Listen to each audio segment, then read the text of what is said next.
ਆਸਾ ਜਗ ਜੀਵਨ ਐਸਾ ਸੁਪਨੇ ਜੈਸਾ ਜੀਵਨ ਸੁਪਨ ਸੋ ਮਾਨ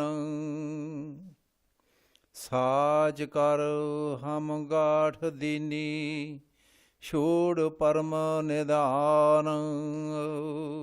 ਵਾਹਿਗੁਰੂ ਜੀ ਕਾ ਖਾਲਸਾ ਵਾਹਿਗੁਰੂ ਜੀ ਕੀ ਫਤਿਹ।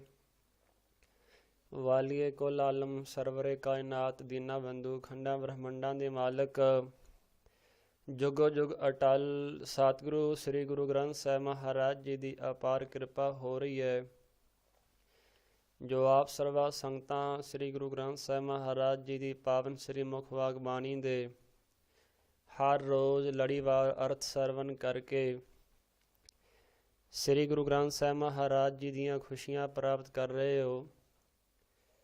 ਭਗਤ ਕਬੀਰ ਸਾਹਿਬ ਜੀ ਦੀ ਲੜੀਵਾਰ ਜੋ ਬਾਣੀ ਪ੍ਰਾਰੰਭ ਹੈ,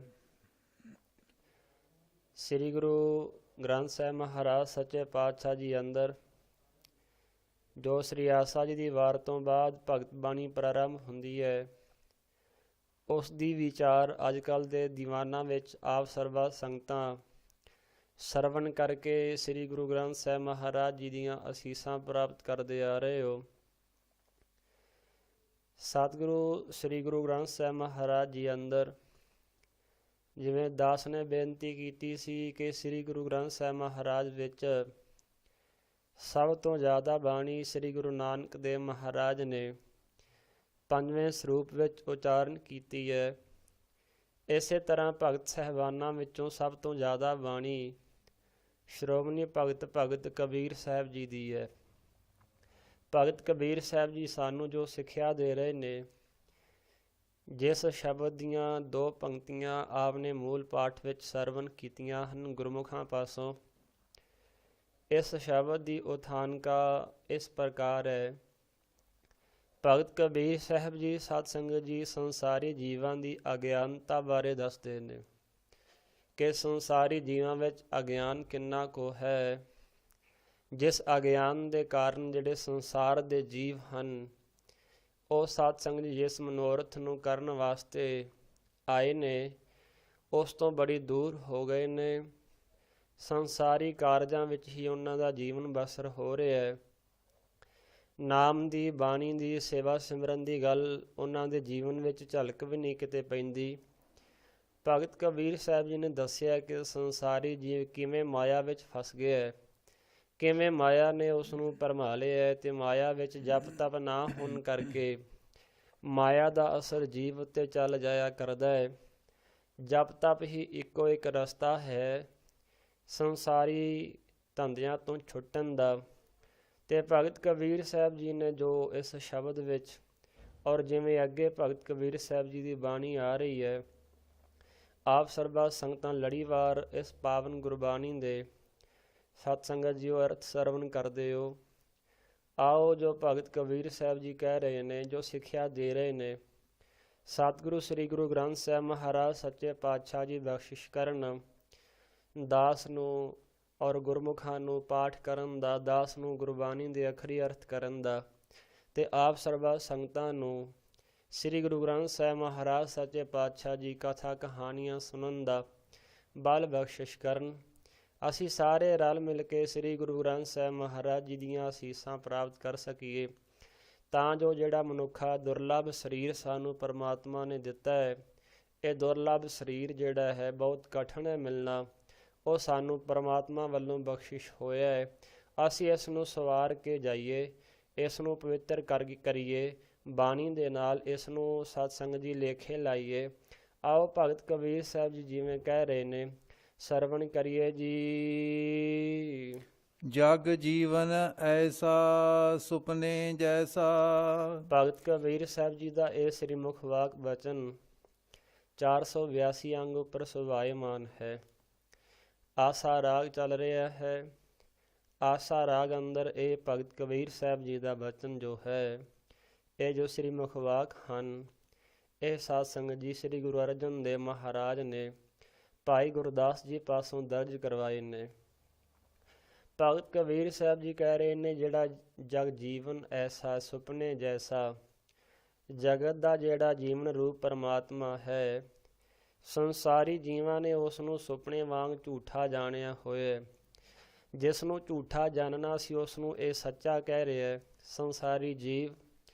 ਪਰ ਜਿਸ ਨੂੰ ਇਸ ਨੇ ਸੱਚਾ ਕਹਿਣਾ ਸੀ ਤੇ ਸੱਚ ਮੰਨ ਕੇ ਉਸ ਦੀ ਪੂਜਾ ਕਰਨੀ ਸੀ, ਉਸ ਦਾ ਨਾਮ ਜਪਣਾ ਸੀ, ਜਗਤ ਦਾ ਜਿਹੜਾ ਜੀਵਨ ਰੂਪ ਪਰਮਾਤਮਾ ਹੈ। ਕਿਉਂਕਿ ਜਗਤ ਨੂੰ ਸਤਾ ਦੇਣ ਵਾਲਾ ਵੀ ਉਹ ਪਰਮਾਤਮਾ ਹੈ, ਬਣਾਉਣ ਵਾਲਾ ਵੀ ਉਹ ਪਰਮਾਤਮਾ ਹੀ ਹੈ, ਅਤੇ ਸਤ ਸੰਗਤ ਜੀ ਜਗਤ ਨੂੰ ਚਲਾਉਣ ਵਾਲਾ ਵੀ ਉਹ ਪਰਮਾਤਮਾ ਹੈ। ਇਸ ਕਰਕੇ ਫਿਰ ਅਸੀਂ ਕਹਿ ਸਕਦੇ ਹਾਂ ਕਿ ਜਗਤ ਦੀ ਜਿਹੜੀ ਜਾਨ ਹੈ, ਜਗਤ ਲੋਕਾਂ ਦੀ, ਜਗਤ ਦੀ ਜੋ ਜਿੰਦ ਜਾਨ ਹੈ ਉਹ ਪਰਮਾਤਮਾ ਹੈ। ਸੰਸਾਰੀ ਜੀਵ ਇਸ ਪਰਮਾਤਮਾ ਨੂੰ ਸੁਪਨੇ ਵਾਂਗ ਝੂਠਾ ਜਾਣਦਾ ਹੈ।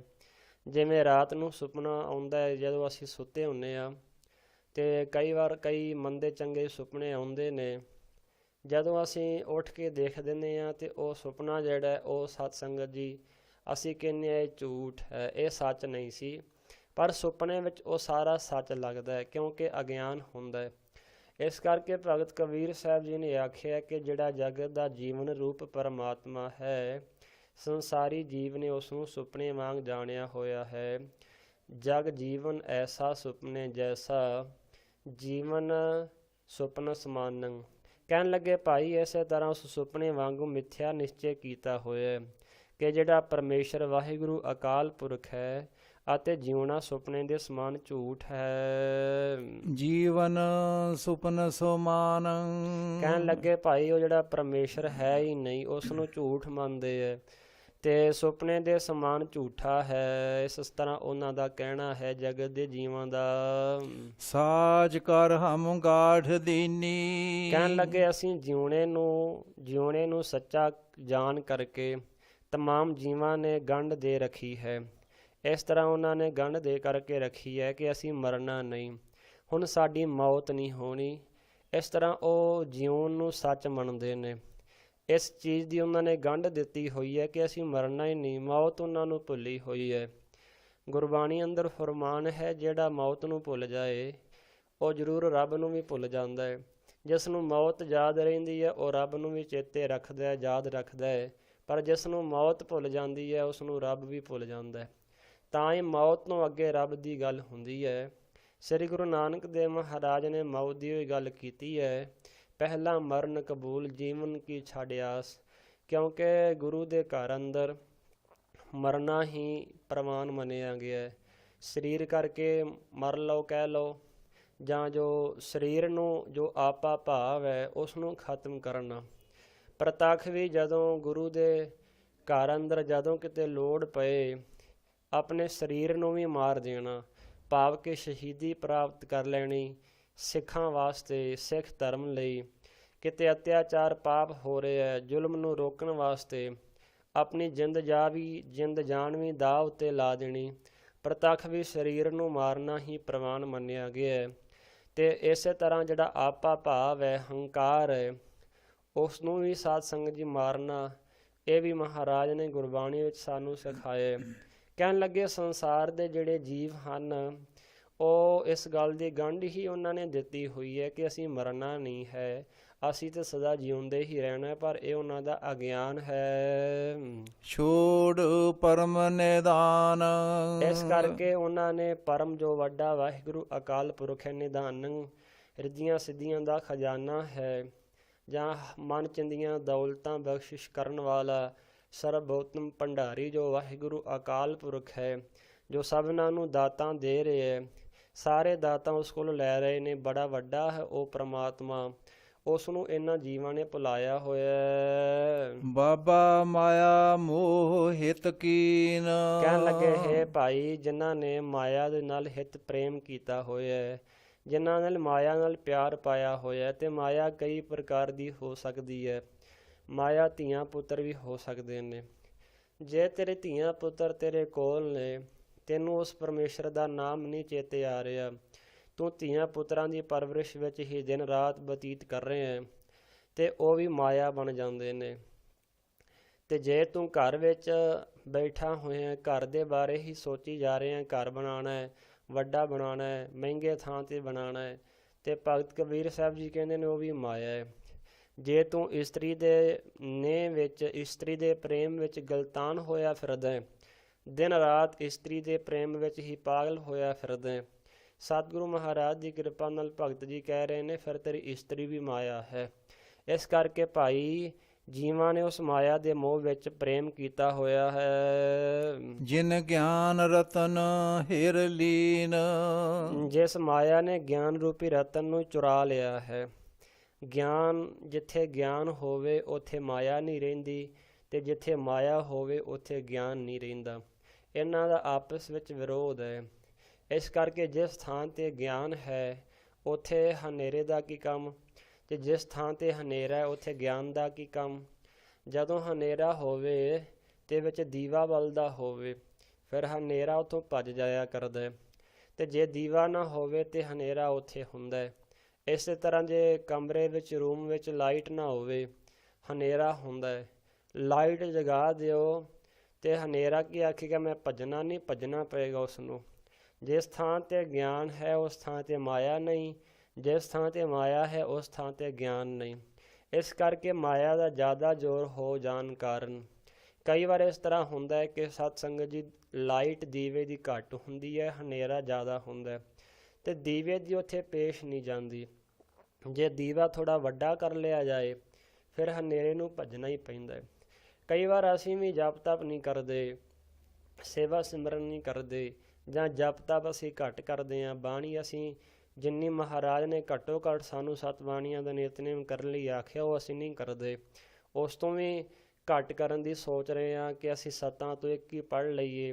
ਕਈਆਂ ਗੁਰਮੁਖਾਂ ਦਾ ਖਿਆਲ ਇਹ ਹੁੰਦਾ ਹੈ, ਇਹ ਪ੍ਰਚਾਰ ਕੀਤਾ ਜਾਂਦਾ ਜੀ ਪਿਆਰ ਨਾਲ ਬਾਣੀ ਪੜ੍ਹੋ, ਭਾਵੇਂ ਇੱਕ ਹੀ ਸ੍ਰੀ ਜਪਜੀ ਸਾਹਿਬ ਦਾ ਪਾਠ ਕਰੋ। ਹਾਂ ਠੀਕ ਹੈ, ਬਾਣੀ ਪਿਆਰ ਨਾਲ ਪੜ੍ਹਨੀ ਚਾਹੀਦੀ ਹੈ, ਪਰ ਇਹਦਾ ਭਾਵ ਹੈ ਥੋੜ੍ਹਾ ਕਿ ਬਾਣੀ ਘਟਾਈ ਜਾਓ। ਹੁਣ ਫਿਰ ਅਸੀਂ ਕੱਲ੍ਹ ਨੂੰ ਇਹ ਵੀ ਆਖਾਂਗੇ ਕਿ ਬਾਣੀ ਪਿਆਰ ਨਾਲ ਪੜ੍ਹਨੀ ਚਾਹੀਦੀ ਹੈ, ਇਕੱਲਾ ਮੂਲ ਮੰਤਰ ਹੀ ਕਰ ਲਓ। ਉਸ ਤੋਂ ਬਾਅਦ ਫਿਰ ਅਸੀਂ ਇਹੀ ਆਖਾਂਗੇ ਪਿਆਰ ਨਾਲ ਹੀ ਪੜ੍ਹਨੀ ਚਾਹੀਦੀ ਹੈ, ਇਕੱਲਾ ਇੱਕ ਓੰਕਾਰ ਹੀ ਜਪ ਲਓ। ਫਿਰ ਅਸੀਂ ਆਖਾਂਗੇ ਇਕੱਲਾ ਵਾਹਿਗੁਰੂ ਜਪ ਲਓ। ਘਟਦਾ ਕੰਮ ਇੱਕ ਦਿਨ ਬੰਦ ਹੋ ਜਾਏਗਾ। ਇਸ ਕਰਕੇ ਜਿਤਨੀ ਬਾਣੀ ਘੱਟੋ ਘੱਟ ਮਹਾਰਾਜ ਨੇ ਸਾਨੂੰ ਦਿੱਤੀ ਅੰਮ੍ਰਿਤਧਾਰੀ ਸਿੱਖ ਨੂੰ, ਉਤਨੀ ਬਾਣੀ ਗੁਰਸਿੱਖ ਨੇ ਪੜ੍ਹਨੀ ਹੈ। ਪਿਆਰ ਨਾਲ ਵੀ ਪੜ੍ਹਨੀ ਹੈ, ਸ਼ਰਧਾ ਨਾਲ ਵੀ ਪੜ੍ਹਨੀ ਹੈ, ਤੇ ਬਾਣੀ ਨੂੰ ਘਟਣ ਵੀ ਨਹੀਂ ਦੇਣਾ। ਸਮਝ ਲੈਣਾ ਜੇ ਬਾਣੀ ਘਟਦੀ ਜਾ ਰਹੀ ਹੈ ਤੇ ਮਾਇਆ ਦਾ ਜ਼ੋਰ ਪੈ ਰਿਹਾ ਸਾਡੇ ਉੱਤੇ। ਇਸ ਕਰਕੇ ਜਦੋਂ ਜਪ ਤਪ ਘਟ ਜਾਂਦਾ ਹੈ ਤੇ ਭਗਤ ਕਬੀਰ ਸਾਹਿਬ ਜੀ ਕਹਿੰਦੇ ਨੇ ਜਿਹੜੀ ਮਾਇਆ ਹੈ ਨਾ, ਇਹ ਸ਼ੁਭ ਗੁਣ ਜਿਹੜੇ ਹੁੰਦੇ ਨੇ ਥੋੜ੍ਹੇ ਬਾਹਲੇ, ਉਹ ਫਿਰ ਚੁਰਾ ਲੈਂਦੀ ਹੈ। ਰਹਾਉ ਵਿਸਰਾਮ ਦੇ ਕੇ ਭਗਤ ਕਬੀਰ ਸਾਹਿਬ ਜੀ ਦੱਸ ਰਹੇ ਨੇ, ਨੈਣ ਦੇਖ ਪਤੰਗ ਉਰ ਜਾਏ, ਪਸ ਨਾ ਦੇਖੈ ਆਗ।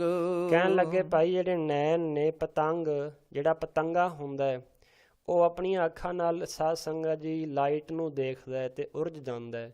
ਇਸੇ ਤਰ੍ਹਾਂ ਉਹ ਜਿਹੜਾ ਪਤੰਗਾ ਹੈ ਨਾ, ਉਹ ਲਾਈਟ ਨਾਲ ਪ੍ਰੇਮ ਕਰਦਾ ਹੈ, ਉਰਝ ਜਾਂਦਾ ਹੈ, ਭਾਵ ਫਸ ਜਾਂਦਾ ਹੈ, ਭਰਮ ਵਿੱਚ ਪੈ ਜਾਂਦਾ ਹੈ। ਪਸ ਨਾ ਦੇਖੈ ਆਗ। ਉਹ ਜਿਹੜਾ ਪੰਛੀ, ਇਸ ਤਰ੍ਹਾਂ ਕਹਿ ਲਓ ਕਿ ਜਿਹੜਾ ਪੰਛੀ ਹੁੰਦਾ ਹੈ ਉਹ ਪਤੰਗਾ, ਉਹ ਅੱਗ ਨਹੀਂ ਦੇਖਦਾ।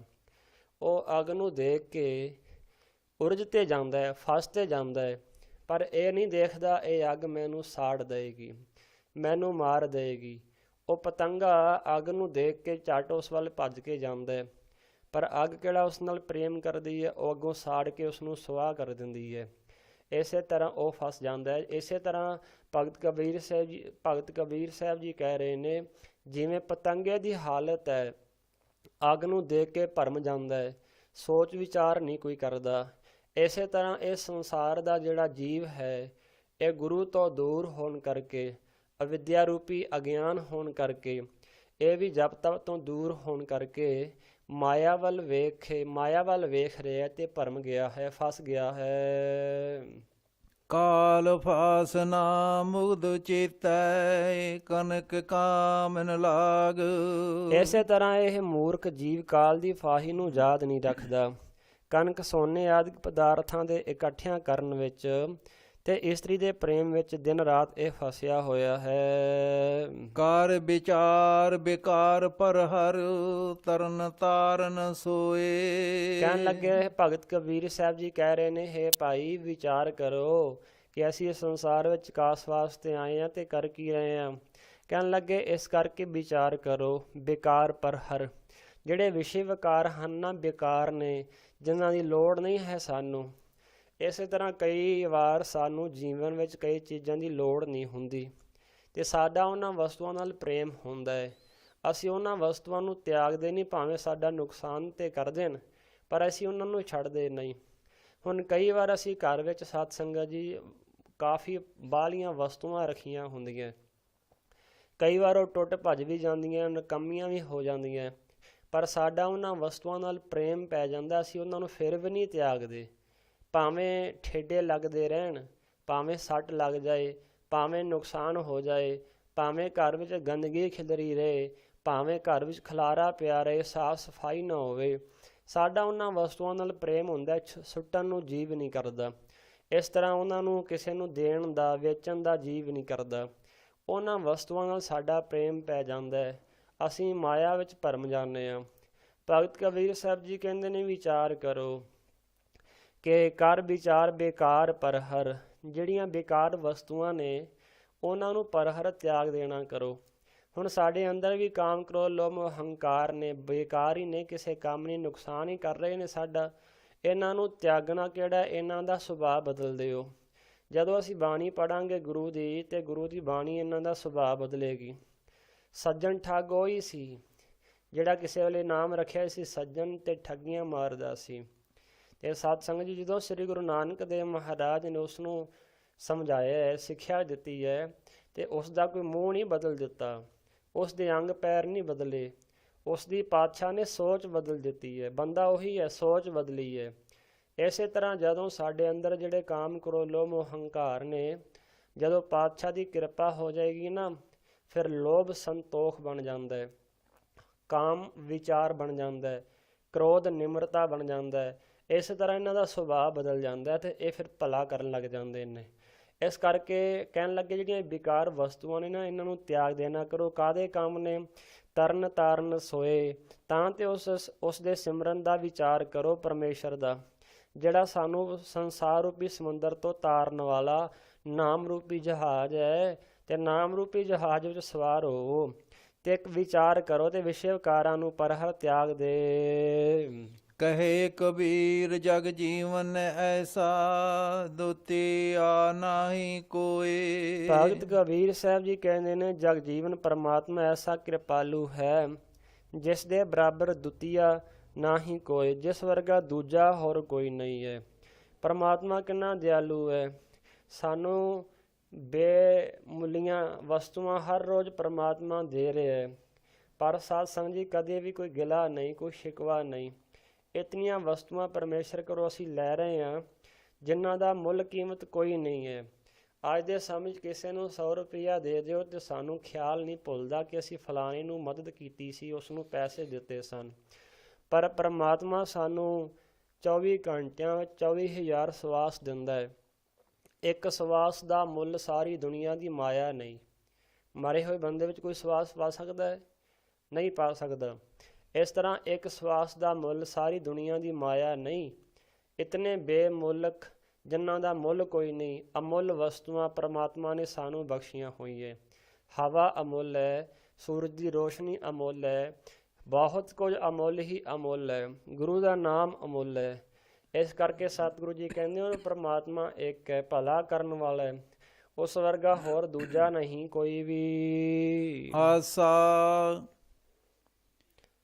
ਜੋ ਮੈਂ ਰੂਪ ਕੀਏ ਬਹੁ ਤੇਰੇ, ਅਬ ਪੁਨ ਰੂਪ ਨਾ ਹੋਈ। ਭਗਤ ਕਬੀਰ ਸਾਹਿਬ ਜੀ ਨੂੰ ਇੱਕ ਸਿੱਖ ਨੇ ਆ ਕੇ ਆਖਿਆ ਹੈ ਕਿ ਭਗਤ ਕਬੀਰ ਸਾਹਿਬ ਜੀ, ਤੁਸੀਂ ਕਦੇ ਜੂਨਾਂ ਵਿੱਚ ਪਏ ਹੋ ਕਿ ਨਹੀਂ ਪਏ?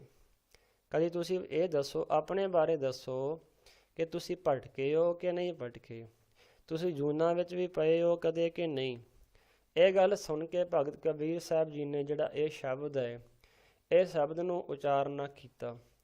ਭਗਤ ਕਬੀਰ ਸਾਹਿਬ ਜੀ ਕਹਿੰਦੇ ਨੇ ਭਾਈ ਕਿ ਜੋ ਮੈਂ ਰੂਪ ਕੀਏ ਬਹੁ ਤੇਰੇ, ਕਹਿਣ ਲੱਗੇ ਜਦ ਮੈਂ ਅਗਿਆਨ ਸਹਿਤ ਸੀ ਉਸ ਵੇਲੇ ਮੈਂ ਬਹੁਤ ਹੀ ਰੂਪ ਬਣਾਏ ਆਪਣੇ, ਭਾਵ ਕਿ ਜਦੋਂ ਮੈਨੂੰ ਅਗਿਆਨ ਸੀ ਮੇਰੇ ਬੜੇ ਰੂਪ ਬਣੇ, ਭਾਵ ਜਨਮ ਧਾਰਨ ਕੀਤੇ। ਕਈ ਵਾਰ ਜਨਮ ਲੈ ਲੈਂਦੇ, ਕਈ ਵਾਰ ਮਰ ਜਾਂਦੇ।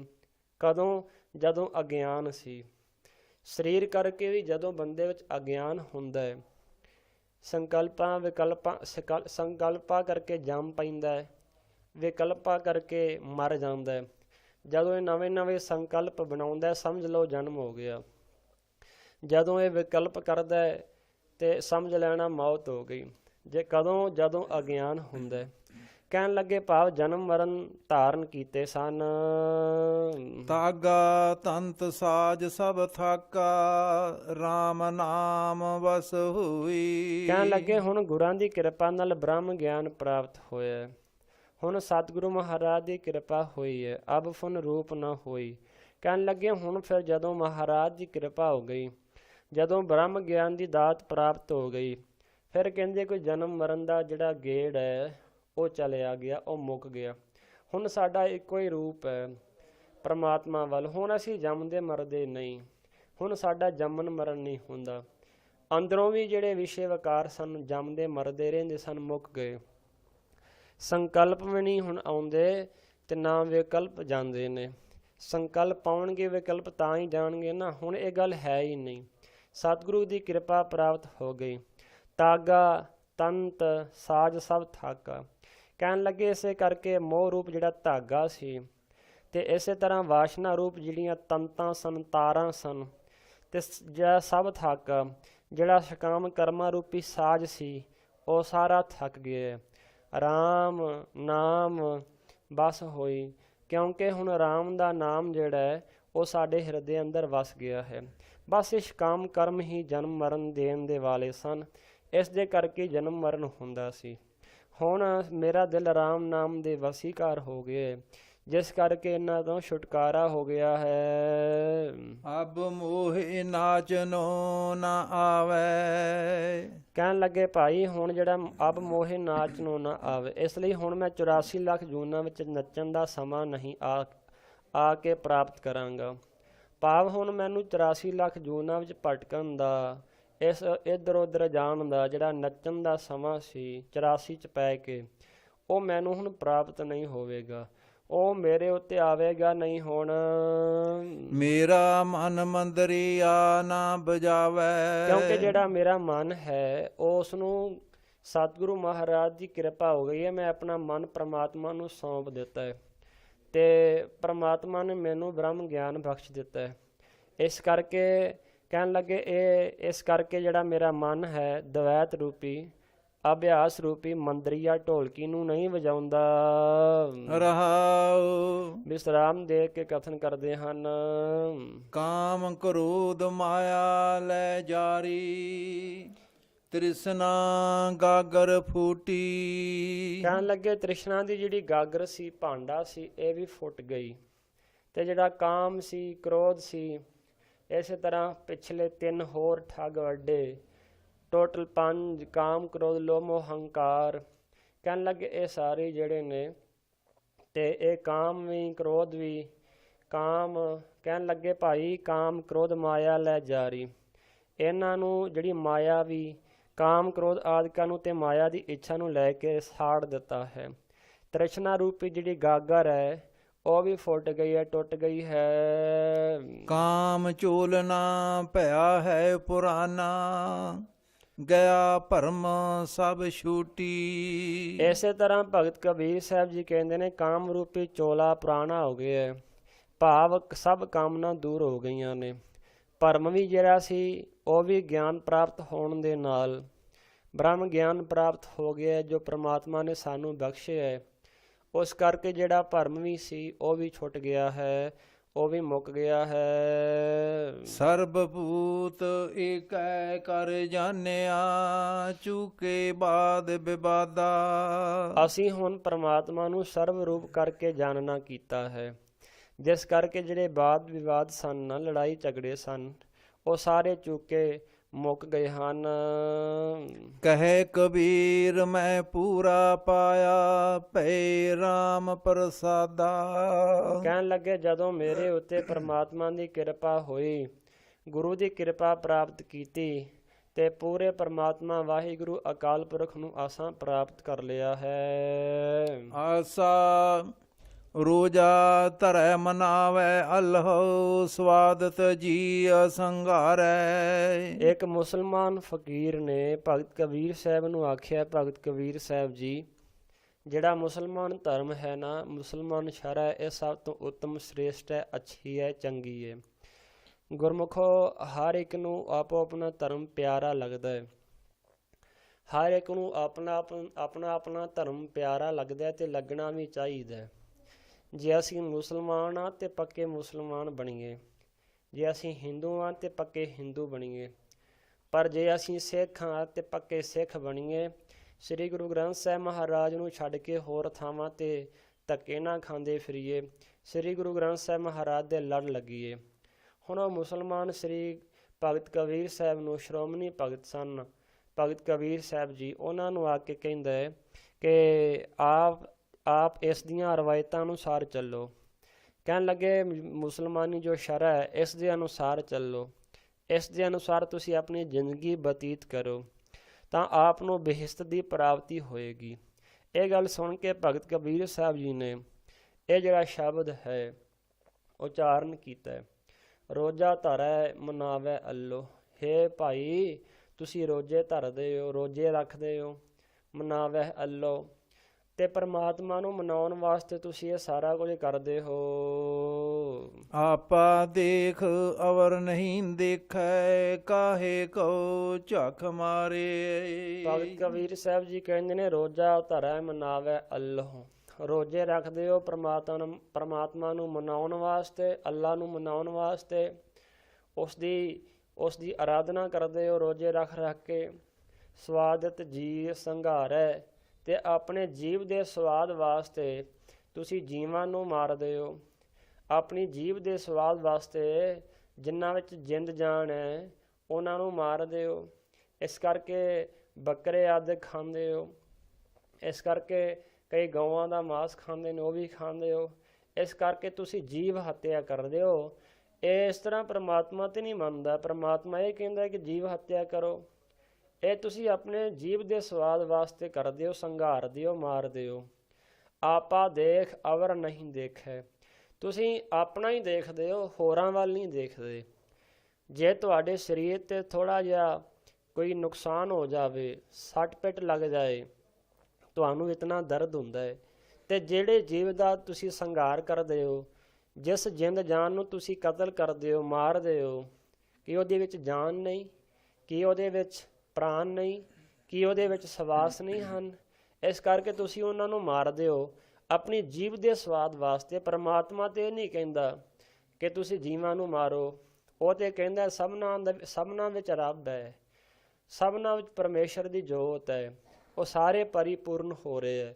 ਜੇ ਤੁਸੀਂ ਉਸ ਪਰਮੇਸ਼ਰ ਨੂੰ ਸਭ ਇੱਕ ਥਾਂ 'ਤੇ, ਹਰ ਇੱਕ ਥਾਂ 'ਤੇ ਜਾਣੋ ਤਾਂ ਤੁਸੀਂ ਇਹਨਾਂ ਨੂੰ ਮਾਰ ਨਹੀਂ ਸਕਦੇ। ਇਹਦਾ ਭਾਵ ਇਹ ਹੈ ਕਿ ਤੁਸੀਂ ਆਪਣੇ ਜੀਵ ਦੇ ਸਵਾਦ ਵਾਸਤੇ ਜੀਵਾਂ ਦਾ ਨਾਸ਼ ਕਰਦੇ ਹੋ, ਮਾਰਦੇ ਹੋ। ਕਿਤੇ ਵੀ ਨਹੀਂ ਇਹ ਗੱਲ ਲਿਖੀ ਹੋਈ ਕਿ ਜੀਵਾਂ ਨੂੰ ਮਾਰਨਾ ਚਾਹੀਦਾ ਹੈ। ਸਾਡੇ ਸਿੱਖ ਧਰਮ ਵਿੱਚ ਵੀ ਇਹ ਗੱਲ ਨਹੀਂ ਲਿਖੀ ਹੋਈ। ਹੋ ਸਕਦਾ ਹੈ ਕਈ ਜਿਹੜੇ ਨੇ ਉਹ ਚੁੰਚ ਗਿਆਨੀ ਜਾਂ ਕਈ ਜੀਵ ਦੇ ਸਵਾਦ ਵਾਸਤੇ ਇਤਿਹਾਸ ਵਿੱਚੋਂ ਕੁਝ ਤੁਕਾਂ ਲੈ ਕੇ ਕਹਿਣ ਜੀ ਆਹ ਦੇਖੋ ਜੀ ਮਾਸ ਖਾਣ ਬਾਰੇ ਲਿਖਿਆ ਹੋਇਆ ਹੈ। ਇਹ ਸਾਧ ਸੰਗਤ ਜੀ ਲਿਖਾਰੀਆਂ ਦੀ ਭੁੱਲ ਹੋ ਸਕਦੀ ਹੈ, ਪਰ ਸਾਡੇ ਵਾਸਤੇ ਜੋ ਸਭ ਤੋਂ ਉੱਚੇ ਸੁੱਚੇ ਪ੍ਰਮਾਣ ਰੂਪ ਹਨ ਜਾਂ ਸਾਡੇ ਗੁਰੂ ਪੂਜਨੀਕ ਹਨ, ਸ੍ਰੀ ਗੁਰੂ ਗ੍ਰੰਥ ਸਾਹਿਬ ਮਹਾਰਾਜ ਜੀ, ਸ੍ਰੀ ਦਸਮ ਗ੍ਰੰਥ ਸਾਹਿਬ ਜੀ, ਇਸੇ ਤਰ੍ਹਾਂ ਕਿੱਥੇ ਲਿਖਿਆ ਹੈ ਮਾਸ ਖਾਓ। ਅਸੀਂ ਸ੍ਰੀ ਗੁਰੂ ਗ੍ਰੰਥ ਸਾਹਿਬ ਮਹਾਰਾਜ ਦੇ ਸਿੱਖ ਹਾਂ ਅਤੇ ਸਾਨੂੰ ਸ੍ਰੀ ਗੁਰੂ ਗੋਬਿੰਦ ਸਿੰਘ ਮਹਾਰਾਜ ਨੇ ਸ੍ਰੀ ਗੁਰੂ ਗ੍ਰੰਥ ਸਾਹਿਬ ਮਹਾਰਾਜ ਜੀ ਦੇ ਲੜ ਜੋੜੇ ਹੈ। ਸ੍ਰੀ ਗੁਰੂ ਗ੍ਰੰਥ ਸਾਹਿਬ ਮਹਾਰਾਜ ਵਿੱਚ ਕਿਤੇ ਵੀ ਨਹੀਂ ਲਿਖਿਆ ਹੋਇਆ ਕਿ ਮਾਸ ਖਾਣਾ ਚਾਹੀਦਾ। ਇਹ ਸਭ ਥਾਵਾਂ 'ਤੇ ਲਿਖਿਆ ਹੈ ਕਿ ਮਾਸ ਨਾ ਖਾਓ। ਇਸ ਕਰਕੇ ਉਹਨਾਂ ਵਿੱਚ ਵੀ ਜਿੰਦ ਜਾਨ ਹੈ, ਕਤਲ ਕਰਦੇ ਹਾਂ, ਅਸੀਂ ਉਹਨਾਂ ਨੂੰ ਮਾਰਦੇ ਹਾਂ। ਕਹਿਣ ਲੱਗੇ ਭਾਈ ਤੁਸੀਂ ਆਪਣਾ ਦੇਖਦੇ ਹੋ ਪਰ ਅਵਰ ਨਹੀਂ ਦੇਖਿਆ, ਦੂਜਿਆਂ ਵੱਲ ਨਹੀਂ ਦੇਖਦੇ। ਇਸ ਕਰਕੇ ਕਾਹੇ ਕਉ ਝੱਖ ਮਾਰਿਆ, ਕਿਉਂ ਝੱਖਾਂ ਮਾਰਦੇ ਹੋ। ਕਾਜੀ ਸਾਹਿਬ ਏਕ ਤੋਹੀ ਮਹਿ ਤੇਰਾ, ਸੋਝ ਵਿਚਾਰ ਨਾ ਦੇਖੈ। ਕਹਿਣ ਲੱਗੇ ਭਾਈ ਇਸ ਕਰਕੇ ਹੇ ਕਾਜੀ, ਪਰਮਾਤਮਾ ਇੱਕ ਤੇਰੇ ਵਿੱਚ ਹੀ ਹੈ ਤੇ ਤੇਰਾ ਹੀ ਪੱਖੀ ਨਹੀਂ ਹੈ। ਇਹਦਾ ਭਾਵ ਇਹ ਨਹੀਂ ਕਿ ਪਰਮਾਤਮਾ ਤੇਰੇ ਵਿੱਚ ਹੈ ਤੇ ਇਕੱਲਾ ਤੇਰਾ ਹੀ ਪਰਮਾਤਮਾ ਹੈ, ਹੋਰ ਕਿਸੇ ਦਾ ਨਹੀਂ। ਉਹ ਸਭਨਾਂ ਦਾ ਪਰਮਾਤਮਾ ਹੈ। ਤੇਰਾ ਜਾਂ ਤੇਰਾ ਹੀ ਮੁੱਲ ਲਿੱਤਾ ਹੋਇਆ, ਤੂੰ ਉਸ ਨੂੰ ਖਰੀਦਿਆ ਹੋਇਆ ਹੈ। ਇਸ ਗੱਲ ਨੂੰ ਤੂੰ ਸੋਚ ਵਿਚਾਰ ਕੇ ਨਹੀਂ ਵੇਖਦਾ। ਖਬਰ ਨਾ ਕਰੇ ਦੀਨ ਕੇ ਬੋਰੇ, ਤਾਤੇ ਜਨਮ ਹੇ ਅਲੇਖੈ। ਮਜ਼ਹਬ ਦੇ ਦੀਵਾਨੇ, ਤੂੰ ਆਪਣੇ ਸਵਾਰਾਂ ਦੀ ਖਬਰ ਨਹੀਂ ਕਰਦਾ। ਇਸ ਕਰਕੇ ਪਰਮੇਸ਼ਰ ਦੀ ਸਿਮਰਨ ਦੀ ਜਿਹੜੀ ਖਬਰ ਹੈ ਉਹ ਨਹੀਂ ਕਰਦਾ। ਇਸ ਲਈ ਤੇਰਾ ਮਨੁੱਖਾ ਜਨਮ ਲੇਖੇ ਤੋਂ ਬਿਨਾਂ ਹੋਣ ਕਰਕੇ ਨਿਸਫਲ ਹੈ। ਰਹਾਉ ਵਿਸਰਾਮ ਦੇ ਕੇ ਕਹਿ ਰਹੇ ਨੇ, ਸਾਜ ਕਤੇਬ ਬਖਾਨੈ ਅਲਹੁ, ਨਾਰ ਪੁਰਖ ਨਹੀਂ ਕੋਈ। ਕਤੇਬਾਂ ਤਾਂ ਇੱਕ ਸੱਚੇ ਅੱਲਾ ਨੂੰ ਹੀ ਕਥਨ ਕਰਦੀਆਂ ਹਨ, ਜਿਸ ਵਿੱਚ ਕੋਈ ਇਸਤਰੀ ਪੁਰਸ਼ ਭਾਵ ਨਹੀਂ ਹੈ। ਪੜੇ ਗੁਨੇ ਨਾਹੀ ਕਛ ਬੋਰੇ, ਜੋ ਦਿਲ ਮਹਿ ਖਬਰ ਨਾ ਹੋਈ। ਕਹਿਣ ਲੱਗੇ, ਹੇ ਬੌਰੇ ਕਾਜੀ, ਜੇ ਤੂੰ ਕੁਰਾਨ ਨੂੰ ਪੜ੍ਹਦਾ ਹੈ ਤੇ ਕੁਰਾਨ ਨੂੰ ਪੜ੍ਹ ਕੇ ਉਸ ਦੀ ਵਿਚਾਰ ਵੀ ਤੇ ਕਰ। ਕੁਰਾਨ ਕਹਿ ਕੀ ਰਹੀ ਹੈ? ਪੜ੍ਹੇ ਗੁਨੇ ਨਾਹੀ ਕਛ ਬੌਰੇ। ਕਹਿਣ ਲੱਗੇ ਵਿਚਾਰਨ ਨਾਲ ਕੁਝ ਲਾਭ ਨਹੀਂ ਹੁੰਦਾ। ਐਵੇਂ ਪੜ੍ਹਨ ਅਤੇ ਗੁਣੇ ਵਿਚਾਰਨ ਨਾਲ ਕੁਝ ਲਾਭ ਨਹੀਂ ਹੁੰਦਾ ਜੇਕਰ ਆਪਣੇ ਦਿਲ ਵਿੱਚ ਅੱਲਾ ਦੀ ਖਬਰ ਨਹੀਂ ਹੋਈ। ਅੱਲਹੁ ਗੈਬ ਸਗਲ ਘਟ ਭੀਤਰ, ਹਿਰਦੈ ਲਿਹੁ ਵਿਚਾਰੀ। ਸਾਰਿਆਂ ਹਿਰਦਿਆਂ ਵਿੱਚ ਪ੍ਰਮਾਤਮਾ ਗੈਬ ਗੁਪਤ ਹੋ ਕੇ ਵਸ ਰਿਹਾ ਹੈ, ਭਾਵ ਛੁਪਿਆ ਹੋਇਆ ਹੈ। ਤੂੰ ਆਪਣੇ ਹਿਰਦੇ ਵਿੱਚ ਵਿਚਾਰ ਕੇ ਦੇਖ ਲੈ, ਤੂੰ ਕਿਉਂ ਉਸ ਪਰਮਾਤਮਾ ਨੂੰ ਵਿਸਾਰਿਆ ਹੋਇਆ, ਭੁਲਾਇਆ ਹੋਇਆ? ਇਸ ਗੱਲ ਦੀ ਵਿਚਾਰ ਕਰ। ਹਿੰਦੂ ਤੁਰਕ ਦੁਹੂ ਮੈਂ ਏਕੈ, ਕਹਿ ਕਬੀਰ ਪੁਕਾਰੀ। ਭਗਤ ਕਬੀਰ ਸਾਹਿਬ ਜੀ ਪੁਕਾਰ ਕੇ ਕਹਿ ਰਹੇ ਨੇ ਕਿ ਅਸੀਂ ਤੁਹਾਨੂੰ ਦੱਸਦੇ ਰਹੇ ਹਾਂ ਕਿ ਹਿੰਦੂਆਂ ਵਿੱਚ ਵੀ ਉਹ ਅੱਲਾ ਪਰਮਾਤਮਾ ਹੈ, ਮੁਸਲਮਾਨਾਂ ਵਿੱਚ ਵੀ ਅੱਲਾ ਹੈ, ਹਿੰਦੂਆਂ ਵਿੱਚ ਵੀ ਰਾਮ ਹੈ। ਮੁਸਲਮਾਨ ਵੀਰ ਉਸ ਨੂੰ ਅੱਲਾ ਆਖਦੇ ਨੇ, ਹਿੰਦੂ ਵੀਰ ਉਹਨਾਂ ਨੂੰ ਰਾਮ ਆਖਦੇ ਨੇ, ਤੇ ਆਪਣੇ ਸਿੱਖ ਵੀਰ ਵਾਹਿਗੁਰੂ ਆਖਦੇ ਨੇ। ਪਰਮਾਤਮਾ ਤੇ ਇੱਕ ਹੈ, ਪਰ ਉਹਦੇ ਨਾਮ ਵੱਖਰੇ ਵੱਖਰੇ ਨੇ। ਪਰਮਾਤਮਾ ਪਿੱਛੇ ਸ਼ਕਤੀ ਇੱਕ ਹੀ ਹੈ। ਹੁਣ ਇਹਦਾ ਭਾਵ ਇਹ ਨਹੀਂ ਹੈ ਕਿ ਜਿਹੜੇ ਸਤ ਸੰਗਤ ਜੀ ਅੱਗੀਆਂ ਸ਼ਕਤੀਆਂ ਬਣਾ ਕੇ ਜੇ ਪ੍ਰਚਾਰ ਕਰਨ ਵਾਸਤੇ ਭੇਜਿਆ ਹੈ, ਉਸ ਪਰਮਾਤਮਾ ਦਾ ਨਾਮ ਜਪਾਉਣ ਵਾਸਤੇ ਵਾਹਿਗੁਰੂ ਅਕਾਲ ਪੁਰਖ ਨੂੰ ਜਿਨ੍ਹਾਂ ਨੇ ਭੇਜਿਆ ਹੈ, ਅਸੀਂ ਉਹਨਾਂ ਨੂੰ ਹੀ ਪਰਮਾਤਮਾ ਸਮਝ ਕੇ ਬੈਠ ਜਾਈਏ, ਸ਼ਕਤੀਆਂ ਨਾਲ ਹੀ ਜੁੜ ਜਾਈਏ। ਅਸੀਂ ਉਸ ਸਰਵ ਕਲਾ ਸਮਰੱਥ ਵਾਹਿਗੁਰੂ ਅਕਾਲ ਪੁਰਖ ਨਾਲ ਜੁੜਨਾ ਹੈ, ਜਿਹੜਾ ਸਭਨਾਂ ਨੂੰ ਭੇਜ ਰਿਹਾ ਹੈ, ਜਿਹੜਾ ਸਭਨਾਂ ਨੂੰ ਬਣਾ ਰਿਹਾ ਹੈ, ਜਿਹੜਾ ਸਭਨਾਂ ਦੀ ਪ੍ਰਤਪਾਲਨਾ ਕਰ ਰਿਹਾ ਹੈ, ਜਿਹੜਾ ਸਭਨਾਂ ਦੀ ਰਖਵਾਲੀ ਕਰ ਰਿਹਾ ਹੈ। ਹੇ ਭਾਈ, ਮੁਸਲਮਾਨਾਂ ਵਿੱਚ ਵੀ ਉਹੀ ਹੈ ਤੇ ਹਿੰਦੂਆਂ ਵਿੱਚ ਵੀ ਉਹ ਹੈ, ਸਭਨਾਂ ਵਿੱਚ ਪਰਮੇਸ਼ਰ ਹੈ। ਇਸੇ ਤਰ੍ਹਾਂ ਇਹਨਾਂ ਜੀਵ ਜੰਤੂਆਂ ਵਿੱਚ ਵੀ ਤੇ ਪਰਮੇਸ਼ਰ ਹੀ ਵਸ ਰਿਹਾ ਹੈ। ਆਸਾ ਤੇ ਪਦਾ ਇੱਕ ਤੁਕਾ। ਭਗਤ ਕਬੀਰ ਸਾਹਿਬ ਜੀ ਅੱਗੇ ਫਰਮਾਨ ਕਰ ਰਹੇ ਨੇ, 3 ਪਦਿਆਂ ਦਾ ਇਹ ਸ਼ਬਦ ਆਏਗਾ, ਇੱਕ ਤੁਕਾ, ਇੱਕ ਤੁਕ ਆਏਗੀ 3 ਪਦਿਆਂ ਵਿੱਚ। ਇਸ ਤਰ੍ਹਾਂ ਸਾਧ ਸੰਗਤ 3 ਪਦਿਆਂ ਦਾ ਇਹ ਸ਼ਬਦ ਹੈ ਤੇ ਪਦਾ ਇੱਕ ਤੁਕਾ। ਕੀਓ ਸਿੰਗਾਰ ਮਿਲਨ ਕੇ ਤਾਈ। ਕਹਿਣ ਲੱਗੇ ਭਾਈ, ਪਰਮਾਤਮਾ ਨੂੰ ਮਿਲਣ ਵਾਸਤੇ, ਜੇ ਪਤੀ ਨੂੰ ਮਿਲਣ ਵਾਸਤੇ ਜੀਵ ਰੂਪ ਇਸਤਰੀ ਕੋਈ ਸ਼ਿੰਗਾਰ ਕਰੇ, ਇਹ ਸੋਚ ਲਏ ਕਿ ਮੈਂ ਜਿਹੜੇ ਸ਼ਿੰਗਾਰ ਕਰ ਰਹੀ ਹਾਂ, ਜਿਹੜੇ ਮੈਂ ਆਪਣੇ ਸਰੀਰ 'ਤੇ ਸ਼ਿੰਗਾਰ ਧਾਰਨ ਕੀਤਾ ਹੈ, ਆਪਣੇ ਆਪ ਨੂੰ ਸੋਹਣਾ ਬਣਾਉਣ ਦਾ ਯਤਨ ਕਰ ਰਹੀ ਹਾਂ, ਜਿਸ ਤਰ੍ਹਾਂ ਦਾ ਤੈਨੂੰ ਪਰਮਾਤਮਾ ਨੇ ਬਣਾਇਆ ਹੈ, ਜੇ ਤੈਨੂੰ ਉਸ 'ਤੇ ਤ੍ਰਿਪਤੀ ਨਹੀਂ, ਸੰਤੋਖੀ ਤੂੰ ਨਹੀਂ, ਹੋਰ ਤੂੰ ਝੂਠੇ ਹਾਰ ਸ਼ਿੰਗਾਰ ਕਰਕੇ ਕੀ ਸੋਹਣਾ ਬਣ ਜਾਣਾ ਹੈ। ਇਸ ਕਰਕੇ ਜਿਸ ਤਰ੍ਹਾਂ ਦਾ ਪਰਮੇਸ਼ਰ ਨੇ ਬਣਾਇਆ ਉਸ ਤਰ੍ਹਾਂ ਦਾ ਬਣ ਕੇ ਹੀ ਰਹਿਣਾ ਚਾਹੀਦਾ ਹੈ। ਅਤੇ ਜੀਵ ਰੂਪ ਇਸਤਰੀ, ਜੇ ਹੁਣ ਸਤ ਸੰਗਤ ਜੀ ਪ੍ਰਤੱਖ ਜਿਹੜੀ ਇਸਤਰੀ ਹੈ ਉਹ ਝੂਠੇ ਹਾਰ ਸ਼ਿੰਗਾਰ ਕਰੇ, ਸੁਰਖੀ ਆਦਿਕ ਲਾਏ, ਕਰੀਮਾਂ ਲਾਏ, ਪਾਊਡਰ ਆਦਿਕ ਲਾਏ, ਹੋਰ ਕਈ ਤਰ੍ਹਾਂ ਦੇ ਕੰਮ ਕਰ ਲਏ, ਆਖੇ ਪਤੀ ਖੁਸ਼ ਹੋ ਜਾਏਗਾ ਮੇਰੇ ਸ਼ਿੰਗਾਰ ਦੇਖ ਕੇ, ਤੇ ਐਸਾ ਤਾਂ ਨਹੀਂ।